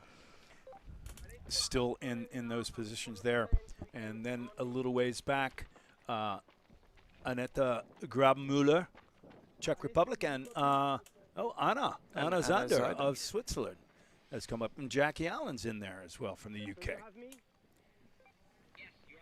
Yeah, so like I said, I'd expect to see Anna Zander also make her way forward. She's a great little runner. Some really good results. Breakthrough race in the short track in Malvino last year. I think she was 8th or 9th, and really surprised herself. And kind of, I guess, felt like she now belongs in the World Cup field. So, and she's proving it again today. We're currently running in 5th place. And that short track format is just brilliant. It's so made for television, but spectator friendly and so exciting. But it's also brutal. Tell us, Michele, you do, they have the short track either the day before or the couple of days after. Yeah. So you've just done a championship, full XTERRA, and then, maybe you have one day of rest, and then you have the short track, which is really hard. Yes, it's so hard. There is I don't know which is harder, if to have the short track before or after. Yeah. Maybe the short track before give you some speed for the day after, but if you do the previous day, you say it off. Tomorrow is just 30 minutes, so it's okay. But it's full out. Yeah. So here we go. So we have Max Chalet of France coming home for, like I said, a well-deserved 4th place. So quite happy to get a little bit of revenge on last year's puncher nightmare. So rolling across the line in 4th place. I think he's worked quite hard for that one. Yeah. Well, yeah, he's always a smiley, happy guy at the finish line, though. So, no, coming back to the short track, Michele, the World Cup, the point system has changed a little bit. So now there's a lot of points available for short track, much more than last year. So the importance of them is more important than ever. So does that change how you approach a double header? Are you thinking about in training? Do you do 2 really hard days of training back to back to get used to, the double effort? No, I don't think so. I think that for the training I will maintain the same as always, and because also last year I was I think more performant in the short track than a full distance, so I tried to push a lot in that race. So for me this year to have more points was in the short track can be great. So, and I love that kind of race, this format. Yeah, I raced one short track before I retired. Yeah. And I was hooked. It was so good and so fun. And I was quite a lazy athlete, so I didn't like training for hours, but I could go very fast for a very short time. So I was in my element. And like I said, it's just a really good way to bring the sport to the people. Yeah. So to put how talented you guys are in people's eyes, in people's views, just to kind of, I guess, experience just how cool our sport is. Yes. And all the little sort of the ramps, the obstacles, and the tricky sections that you have, and everybody's so packed in tightly, and it can come down to a sprint, a sprint finish. That's the funny thing. Yeah. About the short track. Talking of sprint finishes, just seeing Sebastian Neef come onto screen here. He made up some serious time on Sebastian Caraban on that run. So, yeah, Sebastian Caraban coming in for 5th place overall behind Max Chanet, but closely followed by Sebastian Neef. So that's been quite a good little battle for them all day, with Sebastian coming through on the bike, and then Sebastian and Sebastian. It's a Sebastian championship. Yeah. Sebi. So that's a great start against Sebastian Neef's World Cup series. I think a guy coming in from, deciding he's had enough of road triathlon and he's all in on the off-road stuff. It's a great way to kick off the year. Super exciting finish. We'll have a placard with the top 5 or so But Felix Forestier of France dominating the race once he pulled into the lead after the swim onto the bike ride. There was no looking back. Jens Emil Sloth Nielsen of Denmark in second with a brilliant run. Older brother Arthur Forestier of France taking the final podium spot in third, and then Maxime Chanet of France, Sebastian Caraban Belgium, and Sebastian Neef of Germany, top 6 so far. Next, we've got to see who the Asia Pac champion will be. I believe Kieran McPherson will be defending his title out of New Zealand. So, again, the first athlete from the Asia-Pacific region to finish across that finish line will be the XTERRA Asia-Pacific champion. There you go. So this is Paris Feldman. He's on his first run lap. So he's had quite a tough day out there, I think. Coming from Luxembourg, Northern Hemisphere, can be a bit of a stress. And we can feel the heat where we're sitting now. We're in the shade, but the sun is out. Yeah. I think it's getting much warmer, and the women are out there, and they're feeling that heat now on that second loop of the run. So it sounds like we're able to head down to the finish line to our reporter in the field, Steve Yeti Andrus, and I believe he has Arthur Frisier with him. Your brother finishing, what are your thoughts on your brother finishing first today? Sorry? How do you feel? So energy, you're tired? I'm really tired. I'm hot, and I approve of him even if it's not really a surprise for me. We know that he's strong, and I'm really happy for him. So going in today, were you able to follow your race plan, knowing that heat, the mountain, this is your first World Cup stop for XTERRA Taiwan?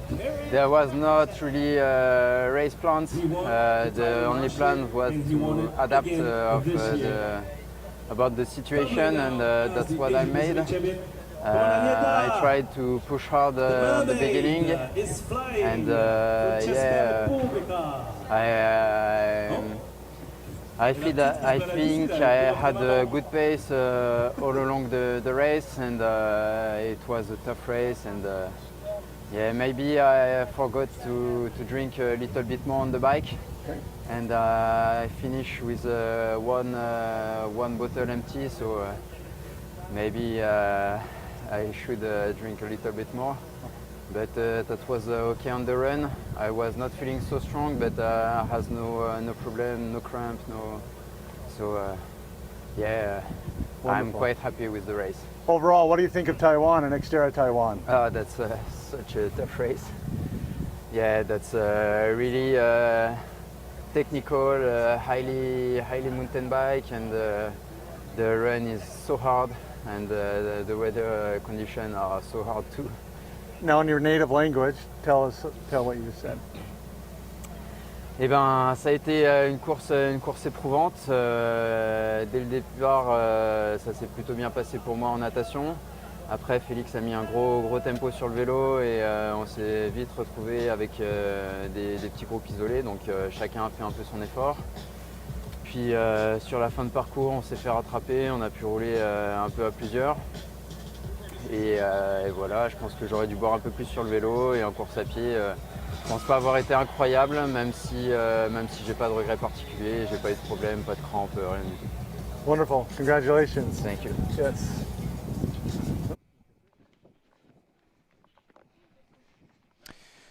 So, back out on the course, we have Lise Patiez, so currently chasing Solembu 1, who's out in front.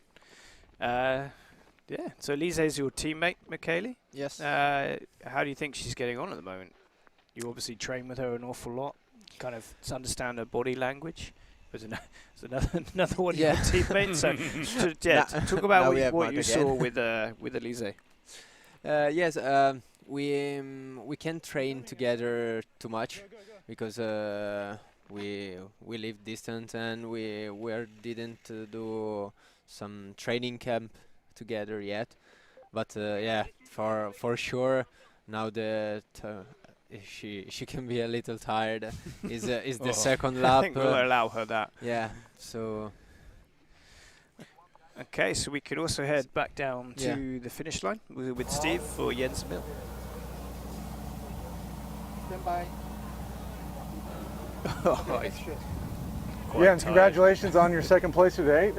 Did you have a race plan coming in today's event, and were you able to execute that race plan? Cheers. Yeah, great race. Kind of had a plan to just do my own race. I know it sounds corny, but I had to do my own race. And even though I would catch people, I should not slow down and then go on their wheel. I should go in front of them straight away and just go my own pace. And that was quite the deciding moment when I made it to Maxime and Arthur, who was together. And I could feel that they were a bit slower than me, so on the single track I went in front. And then we dropped Maxime, but Arthur was hanging on. And then I knew that Arthur probably also wanted to be the first on the downhill. And I knew that I could take some seconds on him if I got in front. So I did, but we really pushed it it was a fair game, but we really pushed it to the top of before the last descent. And then I could take a small gap on him. And yeah, I could keep it on the run and extend a bit, but cheers to Felix. That was a scary race he did. Yeah, I never had the sight of him, only at the start line. Wonderful. So overall, are you pleased with your performance today at the first stop of the World Cup? Sure, I really wanted to win, but I also wanted to have an amazing race, and so I had. It was great. I think it's great that all of the top guys didn't have any mechanics. At least I think the top 5, 6, 7 guys didn't have any mechanics or punctures, that it was a fair race and we all raced hard. So yeah, I'm excited. It was a great first World Cup. Wonderful. Now you've had a wonderful experience from what I've seen here in Taiwan, the culture, the people. What are your thoughts of the new family that you have here and the new friends that you've established here in Taiwan? No, it's great. I wish it was a bit closer to Denmark and France, where I live now. Because I really want to go back and just hang out and explore more of the mountains around here and the culture, the food, the everything. It's some really great friends I had here, and I will definitely come back every year. Do you mind saying that back in your native language, please? Yes. All of it. Just summarize it. That's fine. Yeah, okay. I haven't spoken Danish for a while now, but let's see how you do. Better than me. Yeah. Nej, det var et fantastisk race i dag. Og jeg jagtede fra starten af på cyklen og kom ind over, fik overhældet folk, fik lagt mig i front, fik kørt godt strategisk, fik kørt hurtigt nedad, og generelt fik jeg bare, jeg kørte mit eget race. Jeg kom aldrig tæt på Felix, som var i front, men det er okay. Tak til Taiwan, tak til kulturen her, tak til racet, og det har været fantastisk, og både før og til alle, der gerne vil køre et race, så er det XTERRA Taiwan, man skal tage til. Congratulations on your finish today. Well done. Cheers, Look forward mate. to what you do this rest of the year. All right. Yes. Yeah, Did you talk to, thanks to Taiwan, I think that's the only thing I got out of that. But he didn't even remember how to speak Danish. He's been living in France for a while. I think it had, this mix up in languages, but wow, what a performance he had today. The French are so dominant in our sport that maybe that's the way to do it. You've got to move to France. So we have Marta Mendito here, still in third position. Like I said, just literally on her hands and knees coming up this crazy steep part. And she knows, look, it's heating up, and she knows she's got a solid third place. But, and it's like relief now going down after that section. A solid third place, and we should be seeing the overall women's champion very soon, within a few moments. We're going to go back in just a minute again with Steve Andres for our men's overall champion interview. I'm not sure whose that is just in front, but Marta could even be running her way through a lot of the men's field here, like she's going so well. Yeah, again, she's looking really, really strong. Yes, this is one of our age group. So we can switch down to the finish line to hear from our 2024 XTERRA Taiwan champion. In a minute. There we are. Felix, congratulations on your first World Cup Championship of 2024 here in Taiwan. How are you feeling right now? I'm feeling so tired. It was really a difficult race because of the humidity. I try to push a lot on the bike. I think I push a little too much for me because during the run it was really difficult on the second lap, and I think I'll lose some times for Jens Nielsen. So yeah, I'm pretty happy to take the win for my first World Cup, and I think it's a good revenge to last year. Well said. Well said. So with this, with the heat, with all the preparation, do you feel like you actually committed? Obviously your place did, but do you feel like you had executed all your game plan for today's race? I don't understand. Were you able to race your race or the plan that you've been training for, the way that you've been hoping to? I think I'm in shape, and the preparation for this race was great, but I think I can come stronger if I think I can come stronger. Now that bike course is pretty grueling. What did you feel about today's course on the bike? Oh, so really difficult. I think it's the difficult bike of the XTERRA World Cup here in Taiwan. So you have to push all the time. The climb are so difficult, and the downhill are also difficult. Yeah. Overall, first stop this year for the World Cup. It's exciting to be here in Taiwan. What are your thoughts of Taiwan and the atmosphere, the event in general? What are your thoughts coming over? I love Taiwan. Last year I said the same, but it was not the same race, but it's really a great place to make an XTERRA. For me, it's the XTERRA I prefer for the World Cup, and yeah, I'm really happy to race here, and I hope we can be back for the future. World Cup's got several races. You excited for this year? Yeah. What are you looking forward to with World Cup this year in racing? I will try to do my best. Yeah, we will see. In your best in your native language, tell us what you love about Taiwan. Why I'm what you like best about Taiwan? Because it's a beautiful place. It's hot, better than the French winter. Yeah. And yeah, that's it. Can you say that in French, please? Bah, Taïwan, pour moi, c'est un super endroit. Il fait chaud, il fait bon, ça fait du bien après un long hiver dans le froid en France, de courir un petit peu dans la chaleur. Et ouais, c'est vraiment une course que j'aime bien, et l'endroit est génial pour faire un XTERRA. Congratulations, onwards and upwards, my friend. Great Thank season. you. Yes, cheers. Thank you. Okay, so Look at this. Top 10 overall, our top revenge from last year, he says. Felix Forissier of France, Jens Emil Sloth-Nielsen of Denmark with an amazing run. Older brother Arthur, our champion from last year, Arthur Forissier of France. Maxime Chanet, France. Sebastian Carabin of Belgium. Sebastian Neef of Germany. Kieran McPherson, New Zealand. He will be the Asia-Pac champion. Scott Anderson of Germany. Federico Spinazzi, our top Italian. Of course, Michele, if you were in the race, you would have been number one.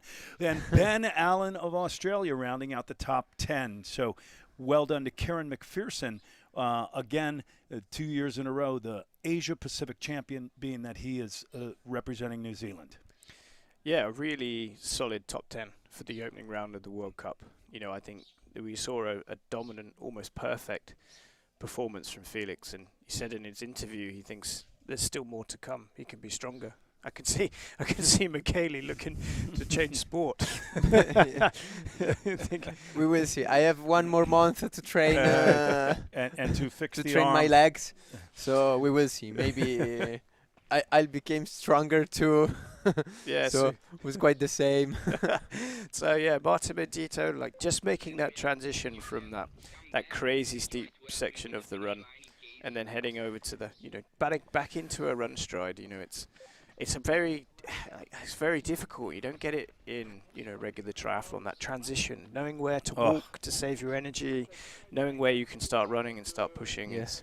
Well, this is some smart this racing. is the beauty of XTERRA. This is the challenge, and you noticed in the interviews, everyone is talking about the heat. Now, coming from Europe, even if you're coming in a week early or 10 days early and acclimatizing, it's still so hot and humid. Once you get out there and you start the engine, and the heat, the humidity, really does have an effect, and it's getting hotter by the moment. The women out there now have the challenge of just staying strong and staying hydrated even in the final kilometers. But Marta Mendito, she has maintained this amazing run style and very strong. I think we're going to see some good things to come coming in the years. This is the start of the season. Yeah. It's very early on, the first World Cup here in Taiwan.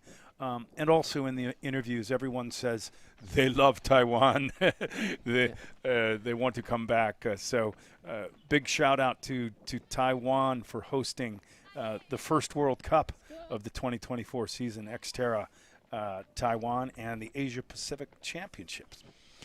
Yeah, it's a fantastic place to kick off our World Cup season. We have a very traditional kind of, I guess, European main season, but we sandwich it with obviously coming to here in Taiwan, and it's quite a rude awakening. The first race back after a long winter's training, and then, like you said, the Northern Hemisphere athletes, they struggle a little bit with the acclimation, but it's people are getting used to it.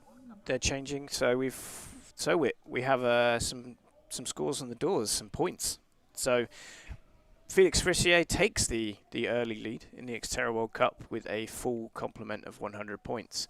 Jens Emil Sloth Nielsen, 90 points for second place, with Arthur Frissier 82 points. So we can see how the point drop-off will works its way down towards the top 10. So I think Felix obviously can't relax, but he's leading the top of the leaderboard ahead of the next race of the season. Well, and being the first race of the season, there's plenty of season left, a few more World Cups. And here we are back to our women's leader, Solène Vellouan. Her nickname is Sulian in Chinese, which means super powerful woman. We're superhero, champion. So it looks like Solène is, like I said, at this second aid station on the run lap. So she is done with all of the climbing, all of the descending. She just has the riverbed to go now. So you can see she's still making sure to get in that nutrition. She's got a gel or something in her hand. She's making sure that she stays powerful in these final sections. Doug, you mentioned the final bit of riverbed, and then it's on to the asphalt with that slight climb, and then down to the finish at Stony Brook. Yeah, so even the change of running surface can be enough to trigger a cramp or something like that. So also, this one can be a hard climb when you're finished. Yeah, when you recce the course on Tuesday, it feels like nothing. But after 3 hours of racing, it's like could be the biggest hill in the world. Yeah. And you're hot and tired. It's funny, we just saw this guy. Looks like he's just escaped from prison. He's wearing that race kit. He's a Japanese guy. His name is Dai Matsui. He calls himself the XTERRA junkie, but he's always in the black and white stripes. 55 to 59-year-old crazy Japanese guy just going by. Escaped and this is a great shot of our top three at the finish. There you go. It's posing for some photos. We'll have the awards ceremony presentation a little bit later, but the top three for the men. Finally onto the asphalt. She knows now. What is she thinking, Michele? No, she just to arrive at the top of this climb and then it's finished. She knows maybe that she has a couple of minutes. Yeah, you can She's see just check if someone is arriving, but it's even if you get time splits, it's like it's not the same as physically seeing an empty space behind you and you have a clear lead. Exactly. Because if you turn back and you didn't see no one, you say, okay, I'm alone. I also check like 10, 12 times to be sure. She's really checking now. She knows that this is it. She just has to make it over this final climb. She's really, really looking because she is. I think she is quite empty of energy because she take a gel just some meters ago. Yeah. So she's maybe really struggling with this last climb. She's still running though. You know, like if I saw her start to walk, I'd start to get worried. Yeah. You know, like the race is not over until you're at the finish line. So even though it's like maybe like half a kilometer from here, like it could still all fall apart. But she's a pro. She knows what to do. She knows how to now it's just manage. Downhill until the finish line. So, but I think you're both right. Knowing that she's her stride has opened up a little bit. She's feeling confident. But Michele, you're right. She's totally spent. I think when she gets to the finish, she'll welcome some ice cold water on her head and welcome the title of being the XTERRA Taiwan champion. But still several hundred meters to go. So and a big gap back to Elise Patier's in second. So so Solen's obviously not feeling great. I mean, I can't blame her after 3 hours of racing on this tough course. But you know, and that's when you start panicking, you start looking. But she's got absolutely nothing to worry about. She can afford to go and to eat all of her remaining nutrition and walk it in from this point. And she really did it on the bike, don't you think? She was so powerful, as was Felix Forestier. They just really took charge on the bike. They talked about it pre-race at the press conference. They said this is one of the toughest bike courses. We've heard that this may be one of the toughest of all the World Cup races. And she really knew that possibly she had to take charge on the bike. Yeah, we saw her do it a couple of times last year where, you know, if she's feeling good and she's on it, then she can just ride away from the rest of the women at will. And it's just a testament to a really good, solid winter's worth of training and you know, your approach to the race. And she can be really, like I said, really happy. And this is like good validation of, you know, a lot of changes she's made this winter, you know, training location. So I think, this is a very, very well-deserved win for a lot of reasons and an excellent statement ahead of the rest of the year. So here we are, 2024. Oh, she feels it now. She knows it now. 2024 XTERRA Taiwan Women's Champion and reigning two-time XTERRA World Champion. Welcome in Solène Bellouin of France. She has done it. Greeted by her partner Jens Emil, a little kiss there, and you know she has worked so hard to get to that finish line. So once again, the opening of the XTERRA World Cup Series right here in Taiwan. The effort you can see. Just pour it right over my head, please. Yes, it's all right. I'll drink a little bit, but I want it on top of my head. Solène Bellouin of France, the 2024 XTERRA Taiwan Women's Champion. Well done. Like I said, another almost perfect race.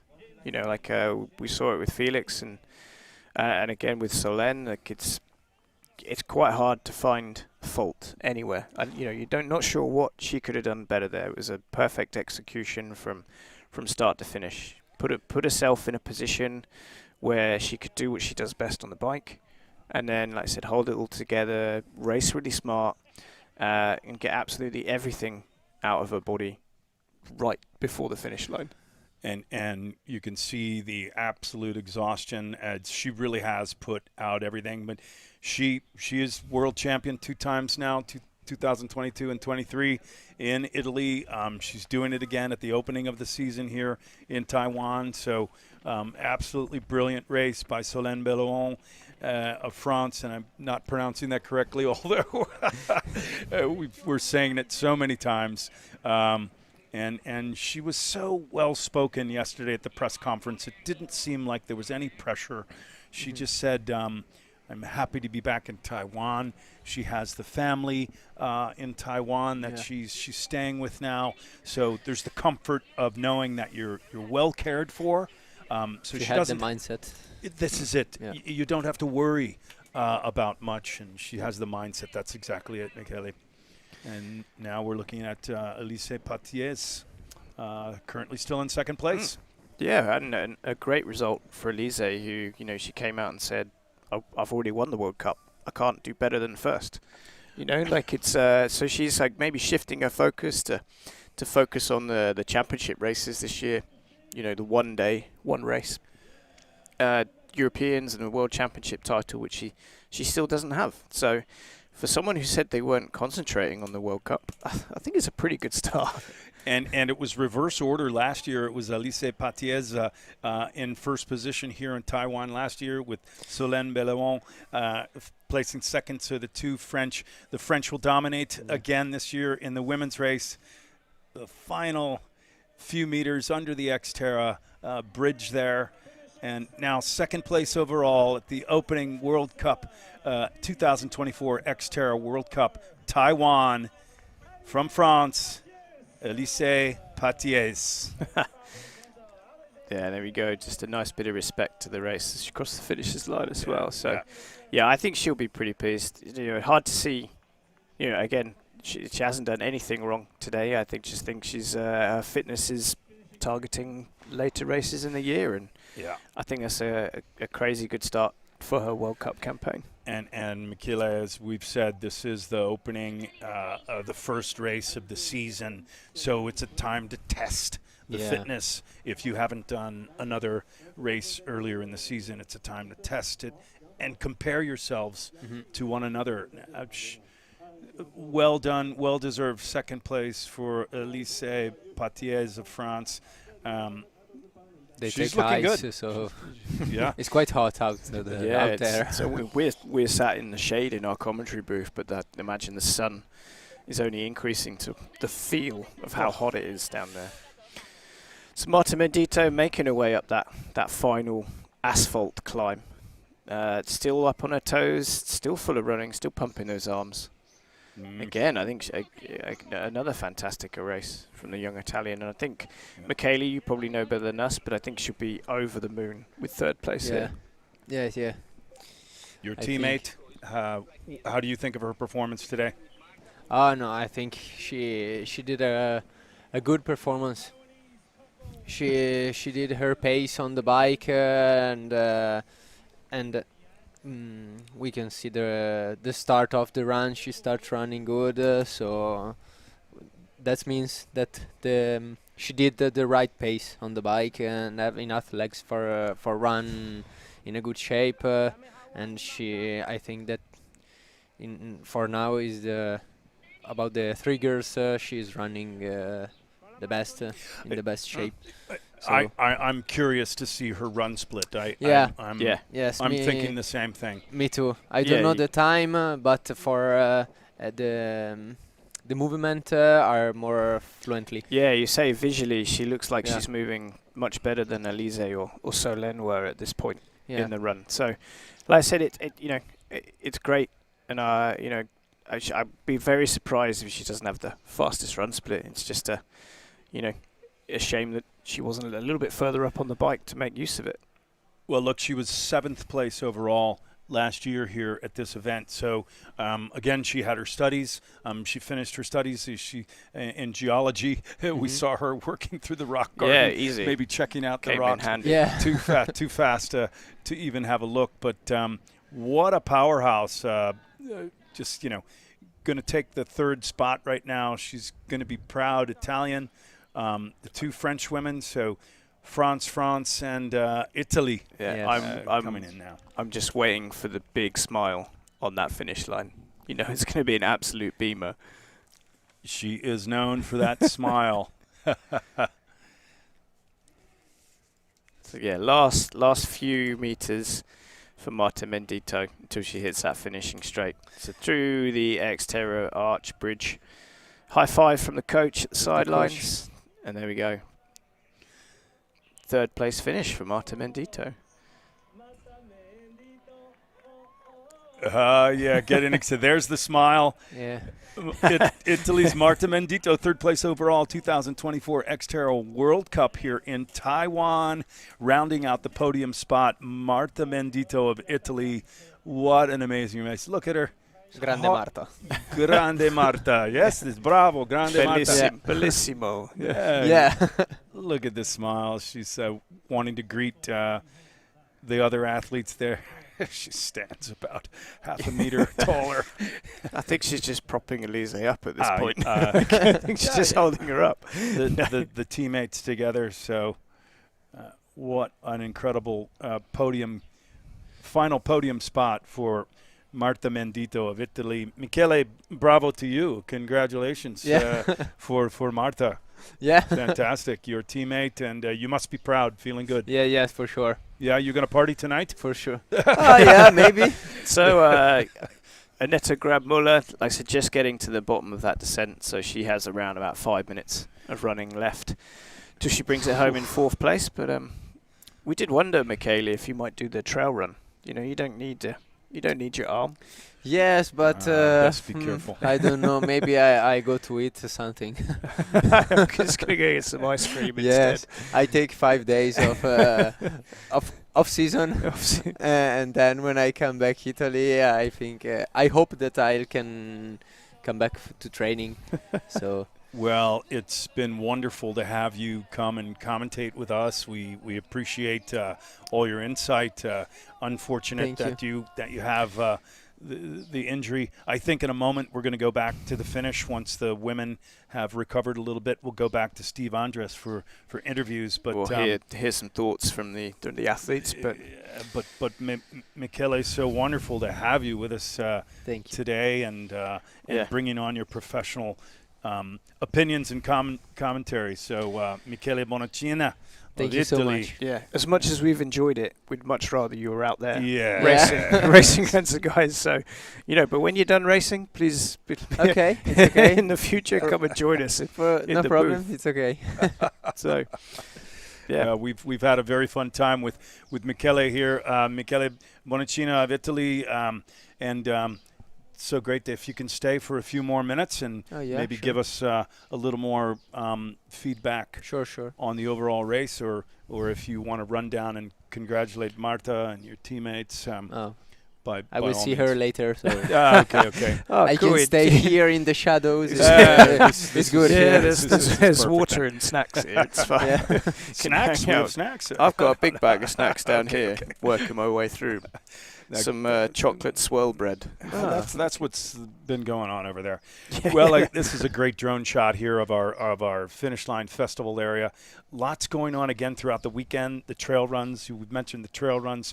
They're events for kids. It's a real festival atmosphere. I think tomorrow we have over 1,000 runners in the trail runs. We've got like a 5K, a 7K. There's a half marathon and a full marathon trail run. So again, a huge international field assembled for this weekend, March 23rd and 24th in Kenting, Taiwan. And we're still awaiting so many more to cross this finish line. We have the top 3 women so far, and we'll get down to Steve Andres with the interview. I think there's a lot of recovery needed. Yes, and, I think there's some before we get down to the interviews. Yeah, absolutely. Let the women get some fluids back in, get replenished, and then refresh we'll get back. A bit. Yeah, but we still have a race for the Asia Pacific Championship. So Hannah Lee Young, I believe, of Australia, Cherry Cho of Hong Kong. Last check, Hannah Lee Young of Australia was leading for the women representing the Asia-Pac region, she being from Australia, Cherry Cho of Hong Kong. So looks like we shall see. We shall see who shall be the crown, get the crown of the Asia-Pacific Championships. So I wanted to ask you, Michele, you know, what, for your opinion of what these guys do now, between now and the second round of the World Cup in Greece. We have about, like you said, a month, 4 or 5 weeks now until the second round. This is obviously an extremely tough race, so you need to recover. A lot of athletes will need to travel home. So what does the sort of the next couple of weeks look like? Well, I think that maybe just recover a bit and then maybe to train hard for a couple of weeks, because there are, I think, 5 weeks until the second round, and so I think they can train a lot and then have a bit of rest when you're near the race. So do you think there's enough time for someone to adjust their training? You know, if they, we talk about this is the first race of the year, to kind of find out where you're at. Is there someone like Jens Emil or Elise, your second place today? Is there enough time for them to change their training? But I don't know if they need to change, because maybe in Greece there is another race, another course. So, and every race has a special course. So it depends. Maybe they are trained now. They're trained better for a race like Greece, and then we have a different position. So we have to see. And I think it's useful to use this time, because after Greece there is just 3 or 4 weeks until the American Championship, so is less time to train there. So we've just got a shot of Annette Grabmuller. Looks like she's put everything onto that course. It's extremely hot. So there with her family. But we can go down to the finish line interviews. So back to Steve, who has Marta Mendito.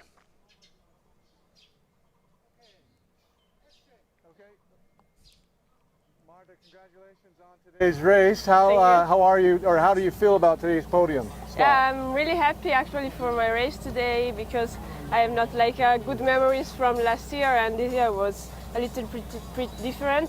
And I think I had a good swim and a pretty good bike. And on the run it was really humid, and the heat was, the hair was really heavy.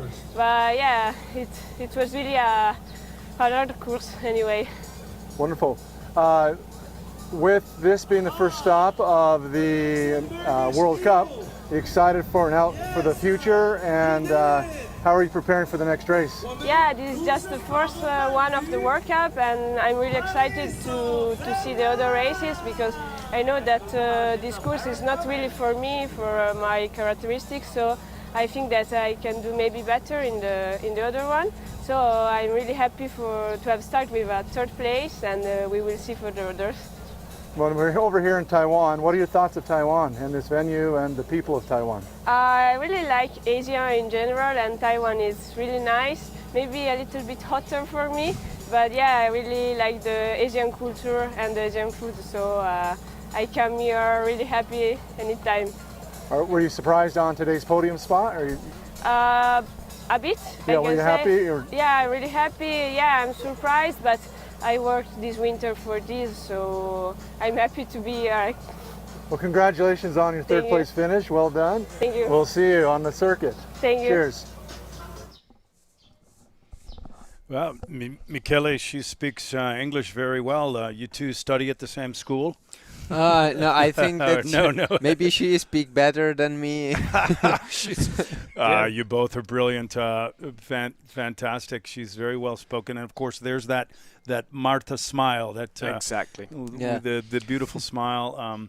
It was interesting hearing her say it was a bit of a surprise to be on the podium. I think she's the only one surprised by that, perhaps. But yeah, I guess it's staying humble and doing what she needs to do to I guess complete the race that she set out and planned to do.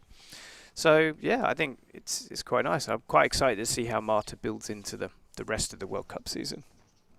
Well, she had a fantastic race today, and again, we were anxious to see those run splits and everything. But we'll be back with Steve Andres for more interviews in a moment. But Marta Mendito, your teammate, and we're going down to our second place with Steve Andres is now with our second place, Alizé Patiès.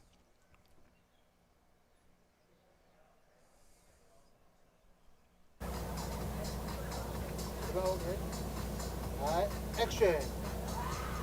Well done. Congratulations on your second place. Are you happy with your finish today and the effort you put in? Yeah, I'm happy to finish the race. It was the first one, and it was hard, difficult, painful. So yeah, I'm feeling happy because it was not my best day, but I did the winter very focused on the long hours, and I just wanted to do some intensity later. So it was hard to do the intensity today. But yeah, I'm feeling happy to be back at racing. Fantastic. With all your strengths, what do you think your strength was today on the course? The strongest portion for you?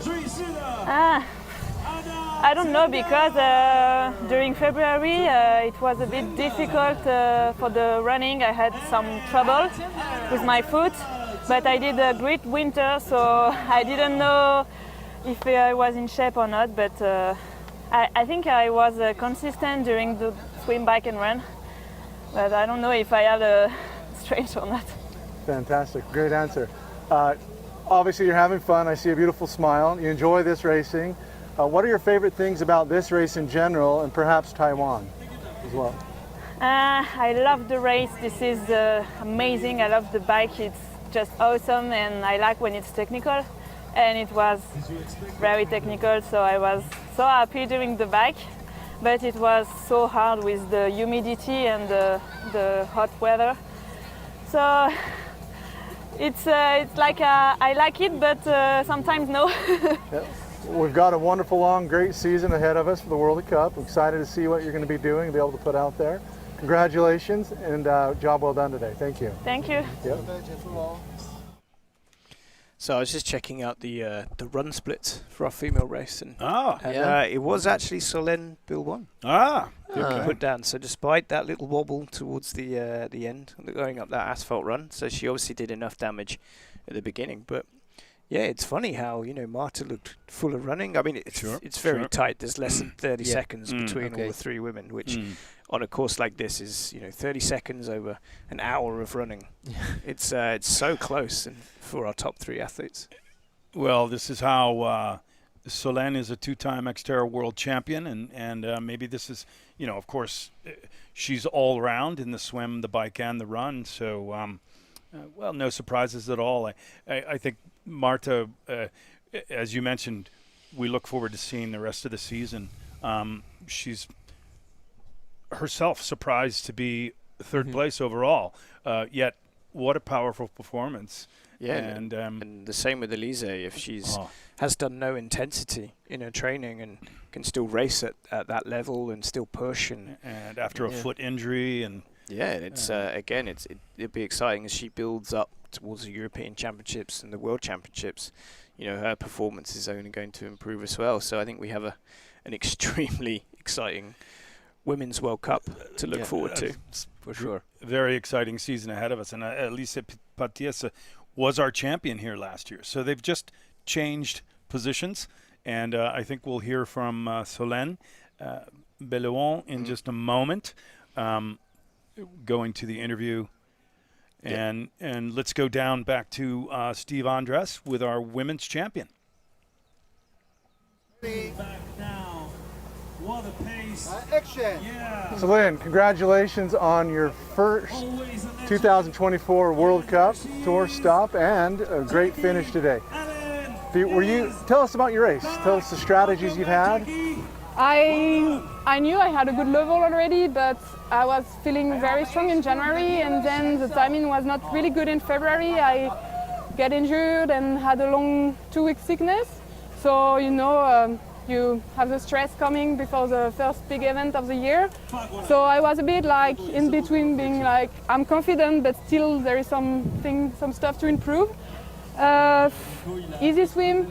And then on the bike, I felt my legs were very heavy, but I kind of stopped very slow because it's a long day, and with the heat, it's never easy to go to the end.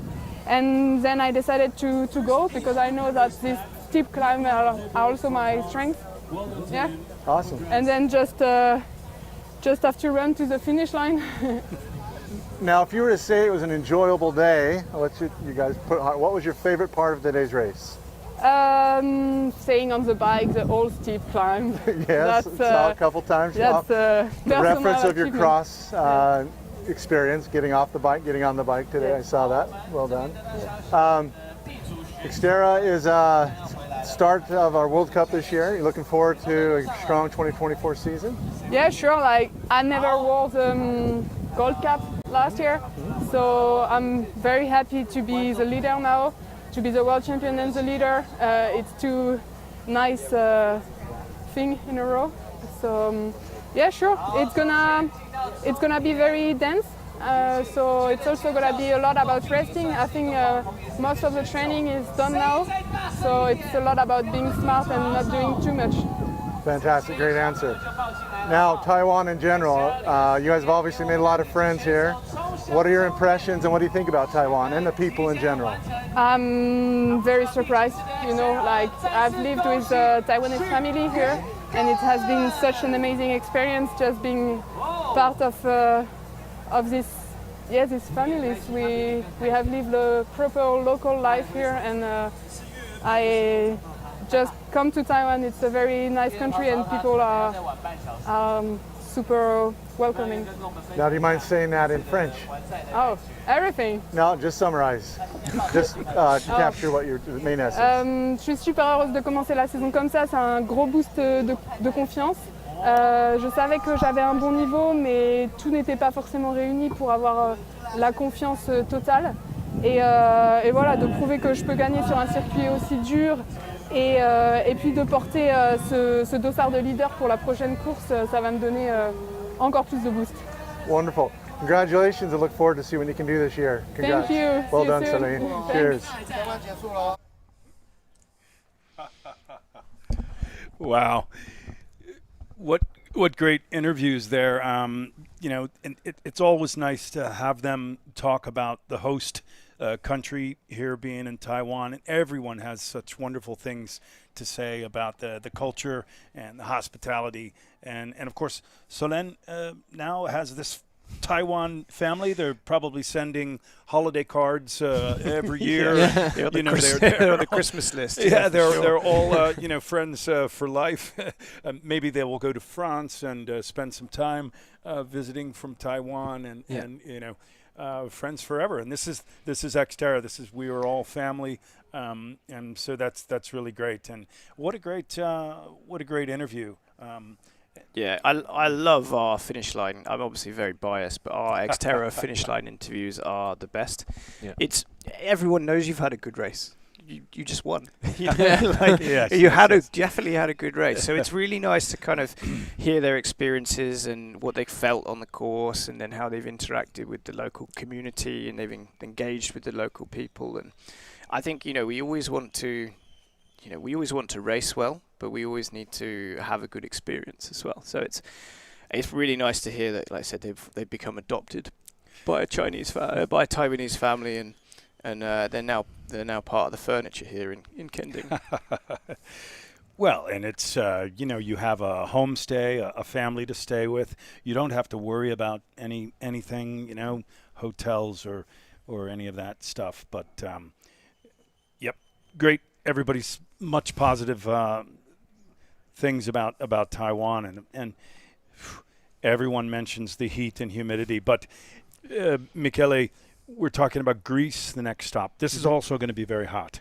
Yeah. Yeah. I think. So maybe this race is sort of preparation for for sure. Greece. I don't know, but certainly the next stop on the World Cup tour. Doug, your thoughts?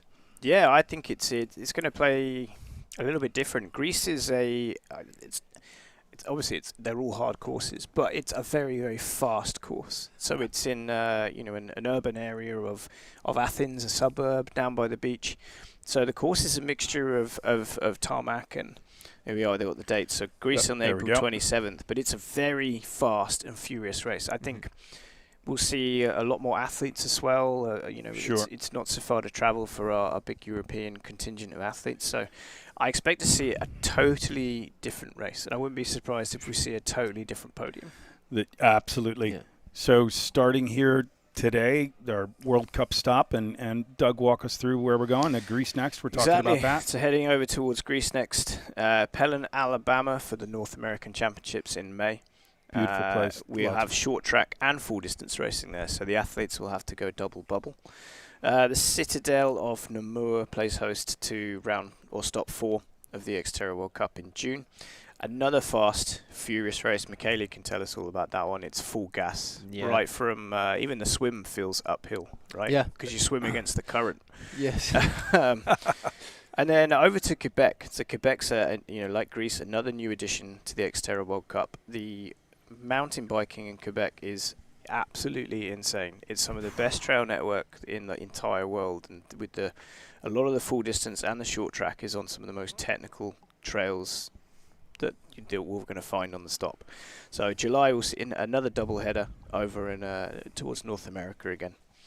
Prakatitsa, a staple of the XTERRA World Tour. It's been one of the longest races, 20 plus years it's been on the circuit for. Another double header, and the short track in the Kidstee Lake on August 11th is insane. There's thousands and thousands of people come along. We have a Red Bull Air Show, and it's some serious show. But it's not the XTERRA World Championships, which finishes up in the end of September in Trentino, Italy. Molvino to be specifically.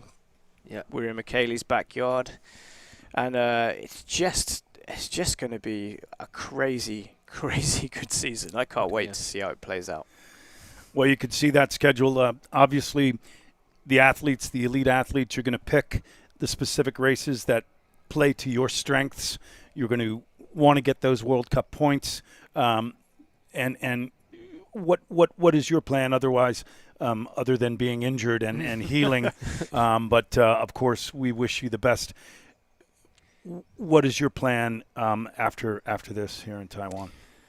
I try to train a lot this month before Greece, hoping that I can go there, and then for sure I will do all the other races. So we have to manage a bit the America and Belgium races because are so near, and then to manage the feelings and the shape until Molveno. Yeah. And try to arrive the best there. Yeah. So is there a particular? I know we're talking about being consistent across the whole season, but is there a particular race that just holds something a little bit more special for you than any of the other races? Maybe Molveno.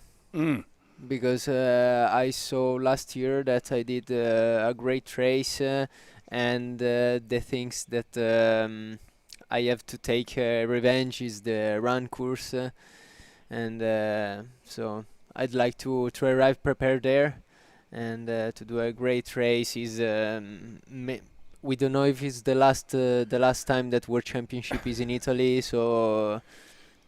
I mean, if you keep making the pasta and pizza so good, we maybe will never leave. We all want to be there. So that can be great.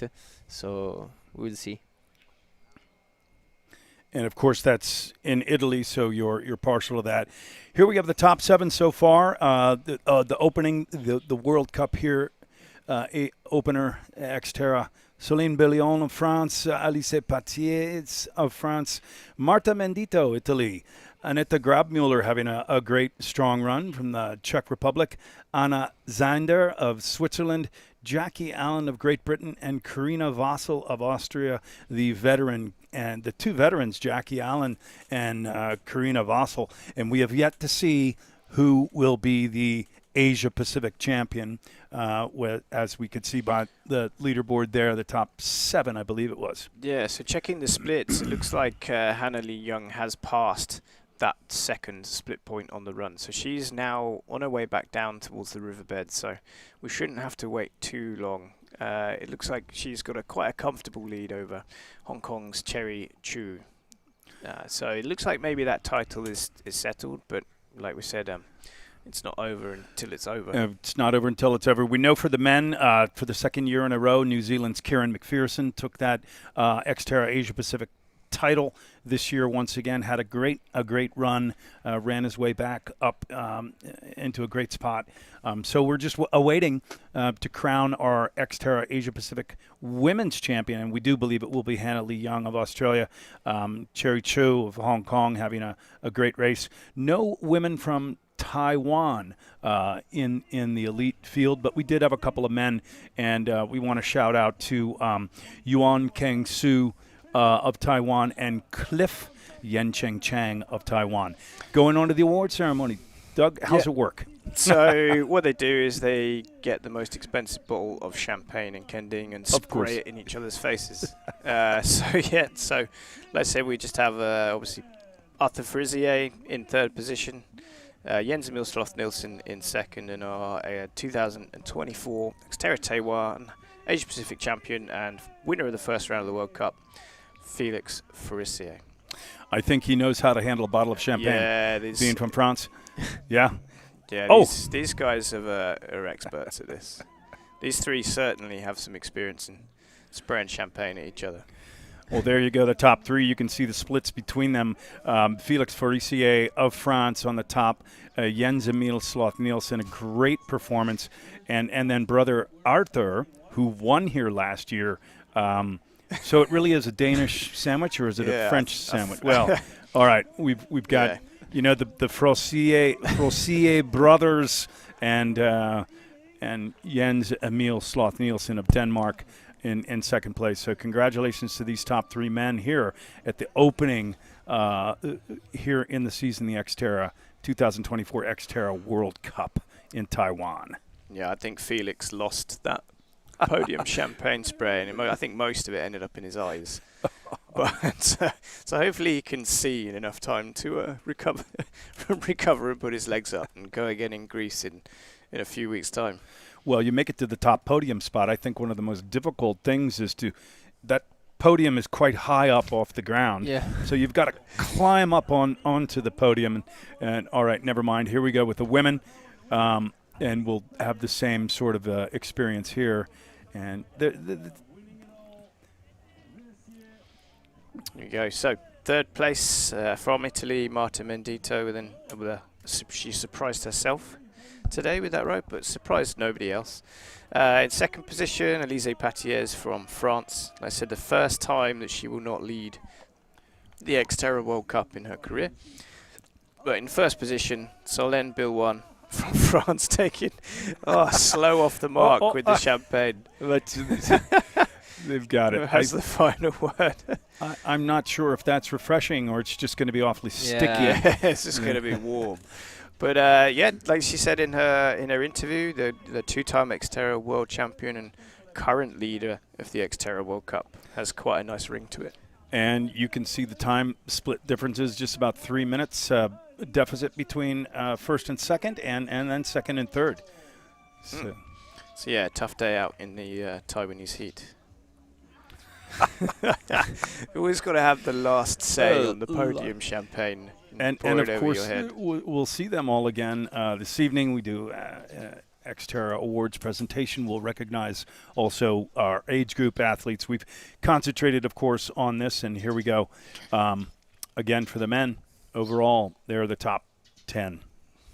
Yeah, so it's, like I said, I'm glad to see a couple of names in there. We've obviously focused on our top 3 quite a lot, but like I said, Kieran McPherson having a good race, taking that Asia Pacific Championship, but Scott Anderson as well with a great race in 8th position. You know, he's probably the palest guy in the XTERRA field. The guy would have been really struggling today in the heat, so it's a great opener to his World Cup season.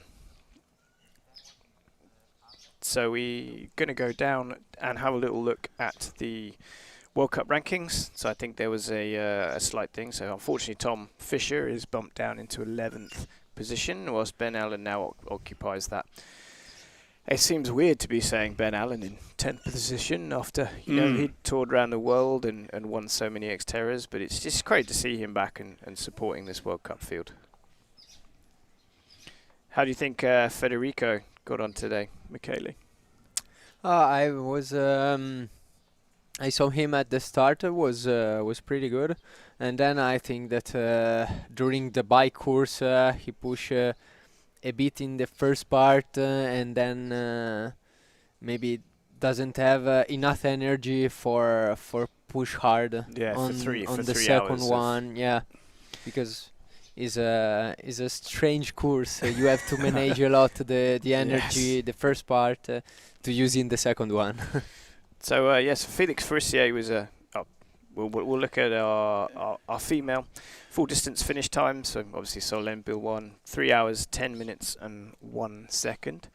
We've got the updated there of Hannah Lee Young crossing the finish line in 8th overall, but taking the Asia Pacific title. That is confirmed then.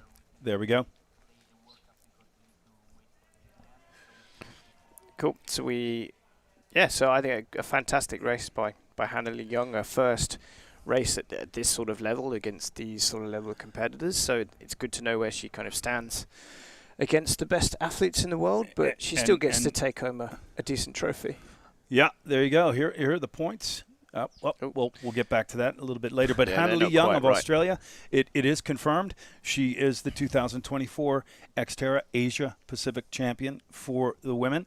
And we mentioned Kieran McPherson of New Zealand taking that honor for the second year in a row. So well done to Hannah Lee Young of Australia. Being from the region, Asia Pacific region, she is the XTERRA Asia Pac champ. Congratulations. Yeah, so that almost concludes a pretty busy morning here in Kenting, Taiwan. So I just want to go, my fellow co-commentators, I want to kind of just pick on a couple of highlights that you guys have kind of seen. So maybe one from the women's race, one from the men's race. Is anything that has kind of stood out? We have, hold that thought. Go ahead with the points. We are in a provisional World Cup standing, so we're still waiting for a few ladies to finish. But Solène Bilwan, like I said, leads the World Cup, gets the golden hat for the first time in her career, and Elise Patiez loses it for the first time in her career. So with the World Cup standings this year, every single race counts. So every single one of these points is pretty important to these ladies. It's a new season. We're just at the beginning of the year. Again, we have a long season ahead of us. Michele, what did you experience today? What is your overall feeling as Doug has asked? What points do you pick up from today's? What do you feel? What do you think about today's race overall? It's a good experience. You were unable to race, but I think very, very exciting, very challenging.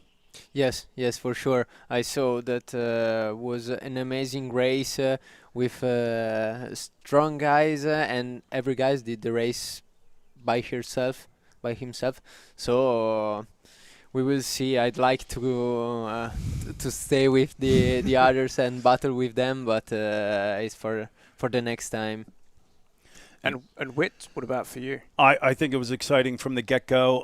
I love the women's race. The Solène and Alice, sort of last year, they've changed places. But you have the reigning XTERRA world champion, Solène Bilwan, coming early into the season, showing why she perhaps is the XTERRA two-time world champ. But very, very competitive all the way around. And then the Furcier brothers, again, it's a swap there, but we know that Felix had a problem in the bike with the puncture last year, no technical difficulties, so we were really able to see his form and fitness, and a true champion that he is, Felix Forissier of France, taking the win, and great competitive race here again today.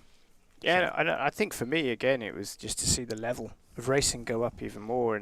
And Jens Emil mentioned it as well in his interview. For almost our entire race field to have zero mechanical problems, so it's clear racing. The positions aren't decided by luck, by chance. It's all decided by who's put the most into the course today. Yeah, that's good. And a course like this, you could have all sorts of difficulties. So we're good to see some clean racing at the beginning of the season. Michele, we know you got injured early on in the week. We wish you a speedy recovery. Thank you. But the one benefit is that we were able to have your expert elite commentary here.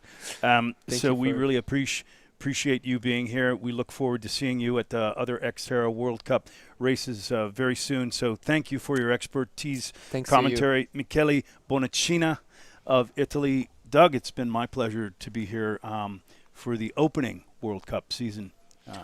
Yeah, it's been great. We've had the front row seat, best seats in the house, and I can't wait to do it all over again in Greece.